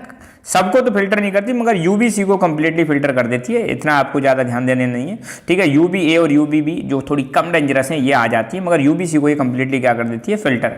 अभी अगर सोचो, अगर ये यूवी वाली रेज अगर धरती पर आ जाए तो क्या इंपैक्ट होगा। इसका आने का इंपैक्ट ये होगा भाई साहब कि हमारे जो मतलब अगर किसी पर भी ये पड़ेंगे तो तुरंत कैंसर जैसी समस्याएं कर सकती हैं। कैंसर और स्किन रिलेटेड डिजीज यहाँ पे आपको देखने को मिलेंगी। तो ये यूएन की वेबसाइट है, वहाँ पर मॉन्ट्रियल प्रोटोकॉल के बारे में दिया हुआ है, तो मैं इसको पढ़ देता हूँ। देखो, Montreal protocol on substances that deplete the ozone layer. पहली बात तो ये उन सब्सटेंसेस को बैन करने से संबंधित है जो ओजोन लेयर को क्या करते हैं, डिप्लीट करते हैं। ये landmark multilateral environmental agreement that regulate the production, ये लाइन बहुत इंपॉर्टेंट है, ध्यान देना, that regulate the production and consumption of nearly 100 man-made chemicals refers towards ozone depleting substances. तो ये जो मॉन्ट्रियल प्रोटोकॉल ये क्या करती है, कुछ यहाँ पे डिसाइड किया गया था 100 से ज़्यादा कुछ मैन-मेड केमिकल्स हैं जिनको हम बोलते हैं ओजोन डिप्लीटिंग सब्सटेंसेस, जो क्या करते हैं, ओजोन लेयर को डिप्लीट करते हैं, ओजोन लेयर में छेद कर देते हैं। आपको पता भी होगा ओजोन लेयर में छेद हो गया था अंटार्कटिका के ऊपर, हालांकि वो अब रिकवर हो रहा है जब से ये प्रोटोकॉल आई है। तो ध्यान रखना, ये प्रोटोकॉल क्या करती है, 100 से ज़्यादा जो मैनमेड केमिकल्स हैं जो ओजोन लेयर को डिप्लीट करते हैं, जिनको हम बोलते हैं ओडीएस, उनका कंजप्शन एंड प्रोडक्शन दोनों को ही रेगुलेट करने से संबंधित है। और जब ये केमिकल हमारे एटमॉस्फेयर में आते हैं तो ये क्या करते हैं, ओजोन लेयर को डिप्लीट कर देते हैं। और अगर ओजोन लेयर अगर डिप्लीट होती है तो भाई साहब ह्यूमंस हो चाहे मतलब एनिमल्स हो, ये अल्ट्रावायलेट जो सन से आ रही है हमारी धरती पर अगर आ गई तो हमें सबको समस्या होगी। इसीलिए इनको बैन करने से संबंधित या रेगुलेट करने से संबंधित प्रोटोकॉल है मॉन्ट्रियल प्रोटोकॉल, जो 16 सितंबर 1987 को इसको लाया गया था, ठीक है। और जनरली सारे देशों ने इसको क्या कर दिया, रेटिफाई कर दिया। तो इस मतलब यहाँ पे ध्यान दिया गया, ठीक है। बुक में आपका ये दे रखा है कि ये एक हिस्टोरिकल एनवायरमेंटल अकॉर्ड है। अकॉर्ड मतलब एक समझौता है जो फ्यूचर डिप्लोमेसी के लिए मतलब एक मॉडल बन जाएगा क्लाइमेट से संबंधित डील करने के लिए, इशूज को डील करने के लिए, ठीक है। प्रत्येक कंट्री ने इसको रेटिफाई कर दिया इस ट्रीटी को। और यहाँ पर कहा गया है कि हम ऐसे सब्सटेंसेस जो ओजोन लेयर को डैमेज करते हैं उनको स्टॉप कर देंगे, जैसे क्लोरोफ्लोरोकार्बन। क्लोरोफ्लोरोकार्बन एग्जांपल है, किसका एग्जांपल है, ओडीएस, ओजोन डिप्लीटिंग सब्सटेंसेस, जो ओजोन लेयर को क्या करता है, खत्म। तो ऐसे सब्सटेंसेस पर क्या लगा दिया गया है, बैन लगा दिया है। और इस प्रोटोकॉल के द्वारा आपको देखने को मिलेगा 99% ओजोन डिप्लीटिंग सब्सटेंसेस को खत्म कर दिया गया। तो मतलब बहुत ही ज़्यादा इफेक्टिव ये साबित हुई है कौन सी, मॉन्ट्रियल प्रोटोकॉल। यहाँ पर एक क्वेश्चन है जो यूपीएससी में भी आया था 2015 में, which of the following is associated with the issue of control and phasing out of use of ozone depleting substances. तो भैया कौन सी प्रोटोकॉल है जो ओजोन डिप्लीटिंग सब्सटेंसेस के यूज को लेकर उनको कंट्रोल करने से संबंधित है और उनको धीरे धीरे करके हटाने से संबंधित है। तो ओजोन डिप्लीटिंग सब्सटेंसेस से संबंधित हमारी एक ही प्रोटोकॉल है जिसको हम बोलते हैं मॉन्ट्रियल प्रोटोकॉल। तो सही आंसर क्या हो जाएगा, इसका बी आंसर हो जाएगा, ठीक है। तो बहुत छोटा सा है। और 2 नंबर में है right A short note on Montreal protocol. तो ये लिख देना, मॉन्ट्रियल प्रोटोकॉल एक इंटरनेशनल एग्रीमेंट है जो 1987 में बनाया गया था। पर्पज क्या था, stop the production and import of ozone depleting substances, जिसका पर्पज ये था कि ओजोन डिप्लीटिंग सब्सटेंसेस के प्रोडक्शन को स्टॉप करना, इंपोर्ट को स्टॉप करना, जैसे क्लोरोफ्लोरोकार्बन, और इनके कंसंट्रेशन को एटमॉस्फेयर में कम करना ताकि हम ओजोन लेयर को प्रोटेक्ट कर सकें। तो इसको आप लिख देना। So thank you so much, keep learning, keep enjoying and God bless you all. Hello everyone, welcome to Lucky Education. और आज हम डिस्कस करेंगे क्योटो प्रोटोकॉल के बारे में, ठीक है। पहली बात तो ये क्लास 12 की political science contemporary world politics में दे रखा है। इसके अलावा जितने भी गवर्नमेंट एग्जाम होते हैं वहाँ भी कई बार सीधा क्वेश्चन पूछ लिया जाता है कि क्योटो प्रोटोकॉल किससे संबंधित है। फर्स्ट ऑफ ऑल किससे संबंधित है, क्या है भाई ये, और दूसरा कब साइन हुई थी, ये बहुत ज़्यादा इंपॉर्टेंट है, ठीक है। तो सबसे पहले मैं बता दूँ कि जो क्योटो प्रोटोकॉल है ये है आपकी ग्रीन हाउस गैसेस से संबंधित। ध्यान रखना किससे संबंधित है, ग्रीन हाउस गैसेस से संबंधित है। अब ग्रीन हाउस गैस क्या होती हैं इसको मैं थोड़ा सा समझा देता हूँ, आप इसको ढंग से समझ लेना सो दैट आपको टॉपिक समझ में आ जाए अच्छी तरह से। सपोज ये है हमारी अर्थ, ठीक है, और यहाँ है हमारे मान लो सूर्यदेव, ठीक है, ये सूर्यदेव है और सन से आने वाली रेज अर्थ पर आ रही हैं, ये सन से अर्थ पर कुछ रेज आ रही हैं और ग्रीन हाउस गैसेस की एक लेयर पाई जाती है, ये मान लो ग्रीन हाउस गैसेस की एक लेयर है। अब ग्रीन हाउस गैसेस जैसे मान लो इसमें एग्जांपल ले लेते हैं CO2 है ना, मीथेन, ये ग्रीन हाउस गैसेस हैं। तो ग्रीन हाउस गैसेस की हमारी एक इन्वायरमेंट में क्या पाई जाती है, लेयर पाई जाती है। सन से जो रेज हमारी पृथ्वी पे आ रही हैं इसको हम बोलते हैं इंसोलेशन, ध्यान देना, सन से जो रेज हमारी अर्थ पर आ रही हैं इसको बोलते हैं इंसोलेशन। तो दिन में क्या होता है, डे टाइम में हमारी जो अर्थ है ये हीट होती है और धीरे धीरे धीरे धीरे गर्म होती रहती है, और नाइट में ये जो अर्थ है हीट को वापस क्या करेगी, रेडिएट करेगी। तो रेडिएट करेगी, कुछ तो डायरेक्टली एटमॉस्फेयर में चली जाती है, कुछ हीट तो डायरेक्टली एटमॉस्फेयर में चली जाती है, मगर ये जो ग्रीन हाउस गैसेस हैं उस हीट को जो रात को वापस मतलब अर्थ एटमॉस्फेयर की तरफ जा रही है उसको वापस रिफ्लेक्ट कर देती है, कहाँ पे, अर्थ की तरफ रिफ्लेक्ट कर देती है, जिसकी वजह से अर्थ का जो टेम्परेचर है वो क्या हो जाता है, बढ़ जाता है। ध्यान रखना, मैं दोबारा फिर समझा रहा हूँ। नॉर्मली क्या होता है, सन से जो रेज हैं पृथ्वी पर आती हैं डे टाइम में, ठीक है, डे टाइम में तो पृथ्वी पर आ रही है, तो दिन में पृथ्वी क्या हो रही है, गर्म हो रही है। जब रात में सन नहीं रहता, ठीक है, अर्थ जो है हमारी इस हीट को वापस रेडिएट करेगी, ये हीट कहाँ जानी चाहिए, एटमॉस्फेयर में। मगर जो ग्रीन हाउस गैसेस हैं इसमें से कुछ हीट को क्या कर देती हैं, वापस नीचे रिफ्लेक्ट कर देती हैं। ऐसा करने से रात में अपनी जो अर्थ है बिल्कुल ठंडी नहीं होती है, ठीक है, बिल्कुल ठंडी हो जाएगी तो तभी दिक्कत हो जाएगी। तो अर्थ हमारी थोड़ी सी वार्म बनी रहती है, ना ज़्यादा गर्म ना ज़्यादा ठंडी। मगर अगर ये ग्रीन हाउस गैसेस का कंसंट्रेशन बढ़ने लग जाए, थिंक, अगर इन ग्रीन हाउस गैसेस का यहाँ पर कंसंट्रेशन बढ़ने लग जाए तो ये ज़्यादा हीट को क्या करेंगी, अर्थ की तरफ वापस रिफ्लेक्ट करेंगे, जिससे अर्थ का टेम्परेचर बढ़ जाएगा। और अर्थ का टेम्परेचर बढ़ना ही क्या कहलाता है, ग्लोबल वार्मिंग। ध्यान देना, अर्थ के टेम्परेचर में इंक्रीज होना ही क्या कहलाता है, ग्लोबल वार्मिंग कहलाता है। अब ग्लोबल वार्मिंग किस वजह से हो रहा है, सिंपल सा इसका मेन रीजन है ग्रीन हाउस गैसेस का। ग्रीन हाउस गैसेस की वजह से ग्लोबल वार्मिंग हो रही है, और ग्लोबल वार्मिंग होने की वजह से हमारी पृथ्वी का जो टेम्परेचर है वो क्या हो रहा है, बढ़ रहा है। और जब अर्थ का टेम्परेचर बढ़ेगा तो उसकी सबसे बड़ी जो समस्या आएगी वो हमारे जो ग्लेशियर्स हैं, ग्लेशियर्स क्या हो जाएंगे, मेल्ट हो जाएंगे। और ग्लेशियर्स मेल्ट हो जाएंगे, ओशंस का लेवल बढ़ेगा, ओशंस का लेवल बढ़ेगा तो भी फ्लड आएगी, बाढ़ आएगी, ये सारी समस्याएं बढ़ेंगी, तबाही तबाही क्या होगी भाई, इस दुनिया में सिर्फ तबाही तबाही होगी, क्लाइमेट चेंज जैसी समस्याएं देखने को मिलेंगी। इसलिए इन ग्रीन हाउस गैसेस को कंट्रोल करना बहुत ज़्यादा ज़रूरी है। तो इन ग्रीन हाउस गैसेस के इमिशन को कट करने से संबंधित, ध्यान रखना, ग्रीन हाउस गैसेस के एमिशन को कट करने से संबंधित ही ये क्योटो प्रोटोकॉल है। ध्यान रखना, क्योटो प्रोटोकॉल किससे संबंधित है, इन ग्रीन हाउस गैसेस के एमिशन को कट करने से संबंधित है। बस ये चीज आपको ध्यान रखनी है, बाकी तो सब थ्योरेटिकल चीज़ दे रखी है कि क्योटो प्रोटोकॉल एक इंटरनेशनल एग्रीमेंट है, मतलब बहुत सारे देशों ने इसको साइन किया था। और इसका पर्पज क्या है, ये टारगेट सेट करता है इंडस्ट्रियलाइज्ड कंट्रीज के लिए, ऐसे कंट्रीज जहाँ पे बहुत ज़्यादा इंडस्ट्रीज है उनके लिए टारगेट सेट करता है कि आपको भैया अपनी ग्रीन हाउस गैसेस का एमिशन क्या करना है, कट करना है। कट करना है मतलब कम करना है, जैसे कार्बन डाइऑक्साइड, मीथेन, हाइड्रोफ्लोरोकार्बन्स, ETC, इन सभी गैसेस का क्या करना है, एमिशन कट करना है। अब आपको समझ में आ गया होगा कि ग्रीन हाउस गैस एक लिमिट से ज़्यादा बढ़ेंगी तो ग्लोबल वार्मिंग बढ़ेगी, ग्रीन हाउस गैसेस को हम कट करते हैं तो ग्लोबल वार्मिंग नहीं बढ़ेगी। इसलिए इस क्योटो प्रोटोकॉल के दौरान क्या किया गया कि जो भी इंडस्ट्रियलाइज्ड कंट्रीज है उनको बोला गया कि भाई साहब आपको अपना जो ग्रीन हाउस गैसेस का इसका एमिशंस कम करना है। कहाँ पर हुई थी एग्जैक्टली, इस क्योटो प्रोटोकॉल को अडॉप्ट किया गया था क्योटो नाम की जगह पर, जो कि जापान में 1997 में, यहाँ पे देख सकते हो जापान टाइम्स न्यूज़पेपर है, कॉन्फ्रेंस अडॉप्ट क्योटो प्रोटोकॉल। यहाँ पे जो कॉन्फ्रेंस हुई थी, कॉन्फ्रेंस ऑफ पार्टीज नंबर 3 हुई थी, यहाँ पर इसको अडॉप्ट किया गया था। और ये किस पर आधारित है, तो United Nations framework convention on climate change, ये ध्यान होगा आपको, 1992 में अर्थ समिट के दौरान इस कन्वेंशन को अडॉप्ट किया गया था, United Nations framework convention on climate change. इसके प्रिंसिपल्स पर आधारित है हमारी क्योटो प्रोटोकॉल। तो देखो भाई, ये है अपना जापान, जापान में यहाँ पे पैसिफिक ओशियन है, पता ही होगा आपको। जापान आपको पता है कहाँ है, यहाँ उधर चाइना मिल जाएगा, चाइना के इधर की साइड में आपको जापान देखने को मिलेगा। ऊपर की तरफ सी ऑफ जापान है, जापान की कैपिटल आप सब लोगों को पता है टोक्यो, टोक्यो में ओलंपिक्स भी होते हैं, आई होप आप सबको पता होगा, ठीक है।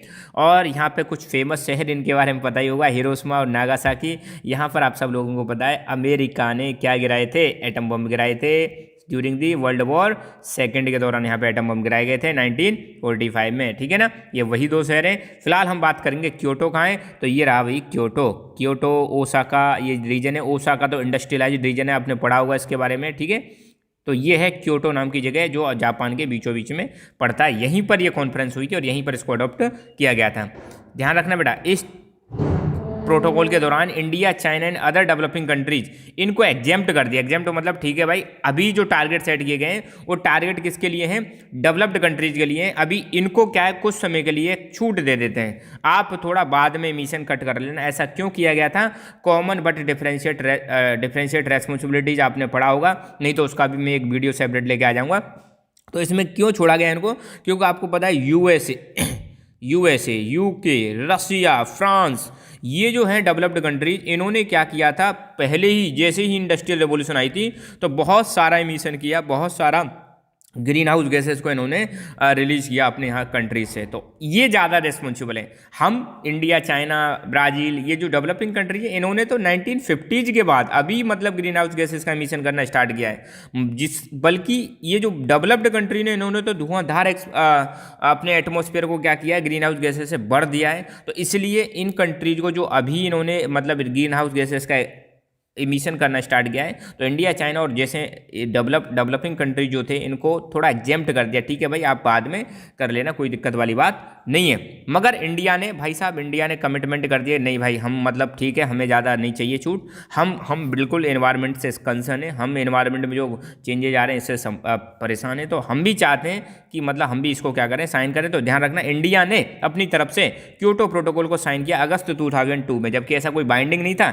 ये जो क्योटो प्रोटोकॉल था ये था डेवलप्ड कंट्रीज पर बाइंडिंग मतलब उनको मानना पड़ेगा, मगर इंडिया ने 2002 में क्योटो प्रोटोकॉल को साइन कर लिया। आपकी नॉलेज के लिए यहाँ पर मैं बता दूं, सिर्फ नॉलेज के लिए, 1750 से 2020 के बीच में दुनिया में सबसे ज़्यादा CO2 इमिट करने वाले कंट्री, CO2 फैलाने वाले कंट्रीज। अब आपको पता है CO2 ग्रीन हाउस गैसेज है, और ग्रीन हाउस गैस बढ़ेंगी तो ग्लोबल वार्मिंग बढ़ेगी, आपको बता ही दिया मैंने। तो CO2 छोड़ने वाले सबसे ज़्यादा टॉप 10 कंट्रीज देख लो, नंबर 1 पर है USA, फिर China, Russia, Germany, UK, Japan, India देखो कहाँ पहुँच गया। इंडिया बहुत पीछे है भाई, इंडिया बहुत पीछे है। फिर France, Canada, Ukraine, Poland, Italy.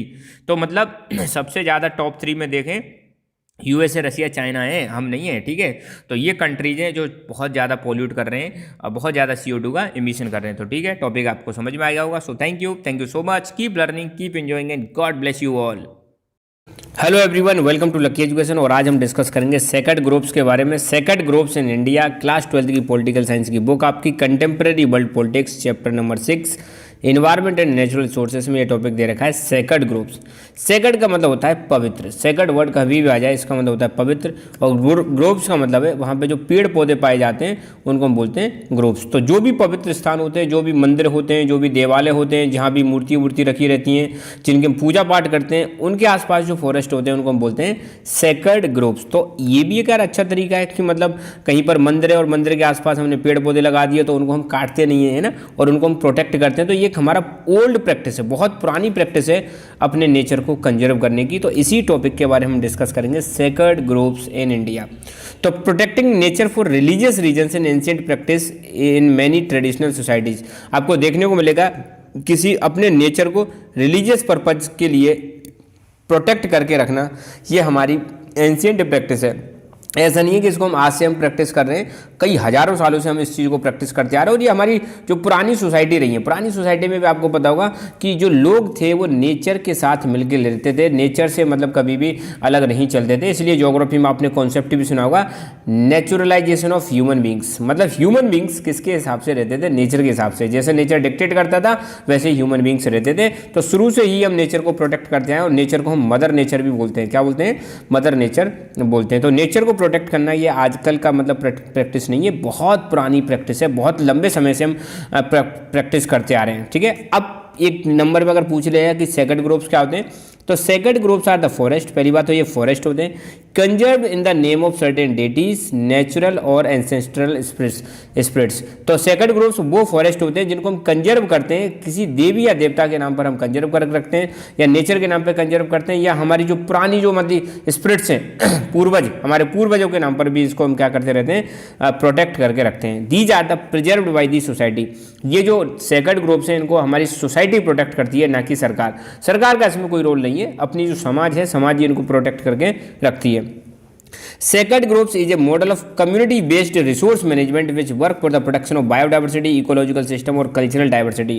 तो second groups एक ऐसा मॉडल है जिसमें हमारी कम्युनिटी का मतलब हमारे समाज के लोग जो हैं ये अपने आसपास के रिसोर्सेज को प्रोटेक्ट करके रखते हैं, अपनी बायोडाइवर्सिटी को प्रोटेक्ट करते हैं। बायोडाइवर्सिटी मतलब इन फॉरेस्ट के आसपास देखो प्लांट भी हैं और एनिमल्स हैं, इनको प्रोटेक्ट करते हैं। इकोलॉजिकल सिस्टम को प्रोटेक्ट करते हैं, अगर पेड़ पौधे रहेंगे तो इकोलॉजी हमारी फलेगी फूलेगी, अच्छा सिस्टम वहाँ पे बनेगा। और कल्चरल डाइवर्सिटी को प्रोटेक्ट करने का एक बहुत ही बढ़िया तरीका है सेकंड ग्रुप्स, है ना।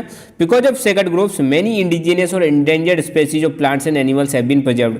आप सोचो इन्हीं मतलब सेकंड ग्रुप्स की वजह से आपको देखने को मिलेगा बहुत सारी ऐसी हमारी देसी प्लांट और एनिमल की इंडेंजर्ड स्पीसीज है जिनको आज हम प्रोटेक्ट कर पा रहे हैं। हालांकि सरकार तो आपको पता है अलग से स्कीम चलाती है किसी भी चीज़ को प्रोटेक्ट करने की, जैसे टाइगर को प्रोजेक्ट करने की प्रोजेक्ट टाइगर 1973 में चलाया था, एलिफेंट को प्रोटेक्ट करने की 1992 में प्रोजेक्ट एलिफेंट चलाया था। तो ये कह रहे भैया सरकार यहाँ पे प्रोग्राम चला रही है, पैसा लगा रही है, मगर यहाँ पे तो फ्री में ही बिना मतलब कोई पैसे लगाए कई सारी इंडेंजर्ड स्पीसीज को प्रोटेक्ट किया जा रहा है। किसके माध्यम से? सेकंड ग्रुप्स के माध्यम से। तो मतलब इनका इंपॉर्टेंस बहुत ज़्यादा है, मतलब है ना। It includes many practices of forest conservation through common property resource system. यहाँ पे बहुत सारे ऐसे मतलब टेक्निक्स होती हैं जिसके माध्यम से चीज़ों को प्रोटेक्ट किया जाता है और कॉमन प्रॉपर्टी रिसोर्स में आते हैं ये सेकंड ग्रुप्स, ठीक है। Hindus commonly worshipped natural objects including trees and groups. तो आपको देखने को मिलेगा हिंदुओं में ये परंपरा होती है कि वो पेड़ पौधों की पूजा करते हैं, नेचर की पूजा करते हैं, है ना, सेकंड ग्रुप्स की पूजा करते हैं। और कई सारे जो टेम्पल्स हैं आपको देखने को मिलेगा यहीं कहाँ पर पाए जाते हैं, सेकंड ग्रुप के आसपास ही पाए जाते हैं और यहीं पर ऑरिजिनेट हुए हैं बहुत सारे टेम्पल्स। आज की डेट में आप देखो इनके सामने थ्रेट क्या है, सेकंड ग्रुप के सामने समस्या क्या है, तो लास्ट के ये पॉइंट जो है उसी से संबंधित हैं। तो रिसेंट ईयर्स में आपको देखने को मिलेगा ह्यूमन सेटलमेंट बढ़ते जा रहे हैं। ह्यूमन सेटलमेंट मतलब मानव की जो बस्तियाँ हैं, जो घर हैं वो बढ़ते जा रहे हैं। क्यों बढ़ते जा रहे हैं? क्योंकि पॉपुलेशन राइज कर रही है। तो ये सेकंड ग्रुप्स हैं ये लगातार क्या होते जा रहे हैं, रिड्यूस होते जा रहे हैं। और ये भी देखने को मिलेगा कि इनका मालिक कौन है, लीगल ओनरशिप कौन है, ऑपरेशनल कंट्रोल कौन करेगा, इनको कौन देखरेख करेगा, इसको लेकर लोकल कम्युनिटी और स्टेट के बीच में हमेशा डिस्प्यूट बना रहता है। और एक नंबर का क्वेश्चन ये भी बन सकता है कि इंडिया में सबसे ज़्यादा सेकंड ग्रुप्स कहाँ पर पाए जाते हैं, तो वो स्टेट है आपका हिमाचल प्रदेश, ठीक है। मुझे कमेंट करके बताना हिमाचल प्रदेश की कैपिटल क्या है, ये चीज़ आप कमेंट करके बताओगे, right. So thank you so much. और ये चैप्टर अपना कंप्लीट हो गया है, ठीक है भाई। ये हो गया ग्लोबलाइजेशन वाला चैप्टर कंप्लीट है, फर्स्ट वाला चैप्टर कंप्लीट है, इंडिया वाली बुक भी आपकी लगभग कंप्लीट है। तो धीरे धीरे हमारे लगभग दोनों बुक कंप्लीट होने वाली हैं। ज्योग्राफी की भी हमारी दोनों बुक लगभग कंप्लीट हो चुकी हैं। सो देखें और एंजॉय करें और पढ़ें मन लगा के, ठीक है। Bye. Hello everyone, welcome to Lucky Education. और आज हम डिस्कस करेंगे अंटार्कटिका के बारे में। और ये वाला जो टॉपिक है आपका क्लास 12 की पॉलिटिकल साइंस बुक है आपकी, कंटेम्प्रेरी वर्ल्ड पॉलिटिक्स का chapter number 6 environment and natural resource में ये दे रखा है। तो शुरुआत करते हैं अंटार्कटिका। अंटार्कटिका आप सब ने इसके बारे में सुना होगा, ये कॉन्टिनेंट है पहली बात तो, है ना। और टोटल कॉन्टिनेंट कितने हैं ये भी आपको पता होगा, टोटल कॉन्टिनेंट है 7। और जब हम वर्ल्ड का मैप देखते हैं तो नीचे साउथ की साइड में यहाँ पर जो वाइट जब दिखता है मतलब मैप में, दैट इज अंटार्कटिका, ठीक है। अंटार्कटिका एक ऐसा कॉन्टिनेंट है जहाँ लाइफ नहीं है, ठीक है। पूरी साल कैसा रहता है, ये कोल्ड रहता है, बर्फ़ ही बर्फ़ रहती है। और यहाँ पर जो मेन जो ये वर्ड मिलते हैं ये है पेंगुइन। पेंगुइन यहाँ पे बहुत ज़्यादा देखने को मिलते हैं। पूरी तरह से बर्फ़ से मतलब ये ढका हुआ कॉन्टिनेंट है अंटार्कटिका, ठीक है। तो शुरुआत करते हैं अंटार्कटिका के बारे में, समझते हैं इसमें क्या क्या चीज़ें अंटार्कटिका के बारे में दे रखी हैं। तो पहली बात, अंटार्कटिका एक कॉन्टिनेंटल रीजन है, मतलब कॉन्टिनेंट का पार्ट है। इसके एरिया की बात करें तो 14 मिलियन स्क्वायर किलोमीटर एरिया में फैला हुआ है। और दुनिया का 26% ऑफ वर्ल्ड वाइल्डरनेस एरिया है ये। 90% इसका एरिया जो है यहाँ पे आपको बर्फ़ देखने को मिलेगी। और 70% यहाँ पे मतलब प्लेनेट का 70% फ्रेश वाटर यहाँ पे देखने को मिलेगा। और साथ के साथ में ओशन में भी ये एक्सटेंड है, ओशन में भी थोड़ा फैला हुआ है 36 मिलियन स्क्वायर किलोमीटर। ये डेटा तो तुमसे खैर कोई पूछने वाला नहीं है, बट फिर भी एक मतलब नॉलेज के लिए। और यहाँ पर लाइफ जो है टेरेस्ट्रियल लाइफ बहुत ज़्यादा लिमिटेड है और हाईली प्रोडक्टिव मेरीन इकोसिस्टम है। मेरीन इकोसिस्टम इनका बहुत अच्छा है। यहाँ पे मरीन ऑर्गेनिज्म बहुत सारे पाए जाते हैं, और पर टेरेस्ट्रियल लाइफ की बात करें, जो ज़मीन पर रहने वाले जीव जंतु है वो बहुत ज़्यादा यहाँ पे कम है। There are few plant species, marine mammals, fishes and some species of birds which could survive in harsh condition। अब देखो अंटार्कटिका एकदम कोल्ड रीजन है आपका ना, पोलर रीजन है, कोल्ड रीजन है, बहुत ठंडा रीजन है, माइनस में यहाँ पर टेम्परेचर रहता है। तो यहाँ पे ये है एक हार्श क्लाइमेटिक कंडीशन है, यहाँ पे बहुत ज़्यादा कंडीशन कैसी है, डिफिकल्ट है, यहाँ पे सर्वाइव करना इतना आसान नहीं है, इसलिए यहाँ पे बहुत ही कम स्पीसीज यहाँ पे सर्वाइव कर पाती हैं। एक यहाँ पे मतलब एक मेरीन ऑर्गेनिज्म पाया जाता है जिसका नाम है क्रिल, ये वाला जो है ये क्रिल है, ये मेरीन फूड सिस्टम के सेंट्रल पार्ट है, और बाकी जो एनिमल्स हैं क्रिल को खाते हैं, क्रिल को बाकी एनिमल खाते हैं, तो मतलब शुरुआत मतलब यहीं से हो जाती है समझ लो। तो एक मेन फूड चेन का मतलब पार्ट है कौन, ये वाला जो जानवर है krill. It play important role in maintaining climatic equilibrium and deep ice core provides information about green house gases concentrations and atmospheric temperature of hundreds and thousands of years ago. तो मतलब Antarctica की बात करें तो भैया ये हमारे climate का जो इक्विलिब्रियम है उसको मेंटेन करने में हेल्प करता है, क्योंकि ग्लोबल वार्मिंग बढ़ रही है, ठंडा रीजन है, तो कहीं टेम्परेचर बढ़ता है तो ये उसको एक तरह से मेंटेन कर लेता है। प्लस अगर अंटार्कटिका वाले रीजन में अगर उसकी आइस की अगर हम खुदाई करें तो वहाँ से नीचे से जो हमें जानकारी मिलेगी किसके बारे में, ग्रीन हाउस गैसेस के कंसंट्रेशन के बारे में जानकारी मिलेगी कि हजारों साल पहले या कई सौ साल पहले कौन कौन सी ग्रीन हाउस गैसेस हुआ करती थी, उनके बारे में भी हमें जानकारी मिल जाएगी अंटार्कटिका वाले रीजन से। अब नाउ क्वेश्चन ये निकल के आता है कि ये जो सबसे ठंडी जगह है, सबसे दूर जगह है, एक विंडिएस्ट कॉन्टिनेंट है जहाँ बहुत ज़्यादा मतलब विंड भी चलती है, इसको कौन इसका मालिक है भाई, क्लेम कौन करता है? तो कई कंट्री जो हैं इस पर अलग अलग तरीके से क्लेम करते हैं। जैसे कुछ कंट्री हैं United kingdom, France, New Zealand, Australia, Norway, chilli, Argentina, ये कहते हैं कि यार ये अंटार्कटिका हमारा रीजन है मतलब लीगल क्लेम करते हैं। कुछ कंट्री कह रहे हैं भाई साहब तुम्हारा नहीं है, ये ग्लोबल कॉमन है, सबका है, ऐसा नहीं है तुम्हारा ही तुम्हारा है ना। तो ये क्लेम के बारे में बात रही, और इसको प्रोटेक्ट करने से संबंधित दो ट्रीटी हैं। पहली ट्रीटी है अंटार्कटिक ट्रीटी 1959, और दूसरी है protocol on environment protection to Antarctica treaty known as Madrid protocol 1991 में आई थी। तो ये दो ट्रीटी हैं अंटार्कटिका को प्रोटेक्ट करने से संबंधित। तो अंटार्कटिका के बारे में बस इतना ही। So thank you so much, keep learning, keep enjoying and God bless you all.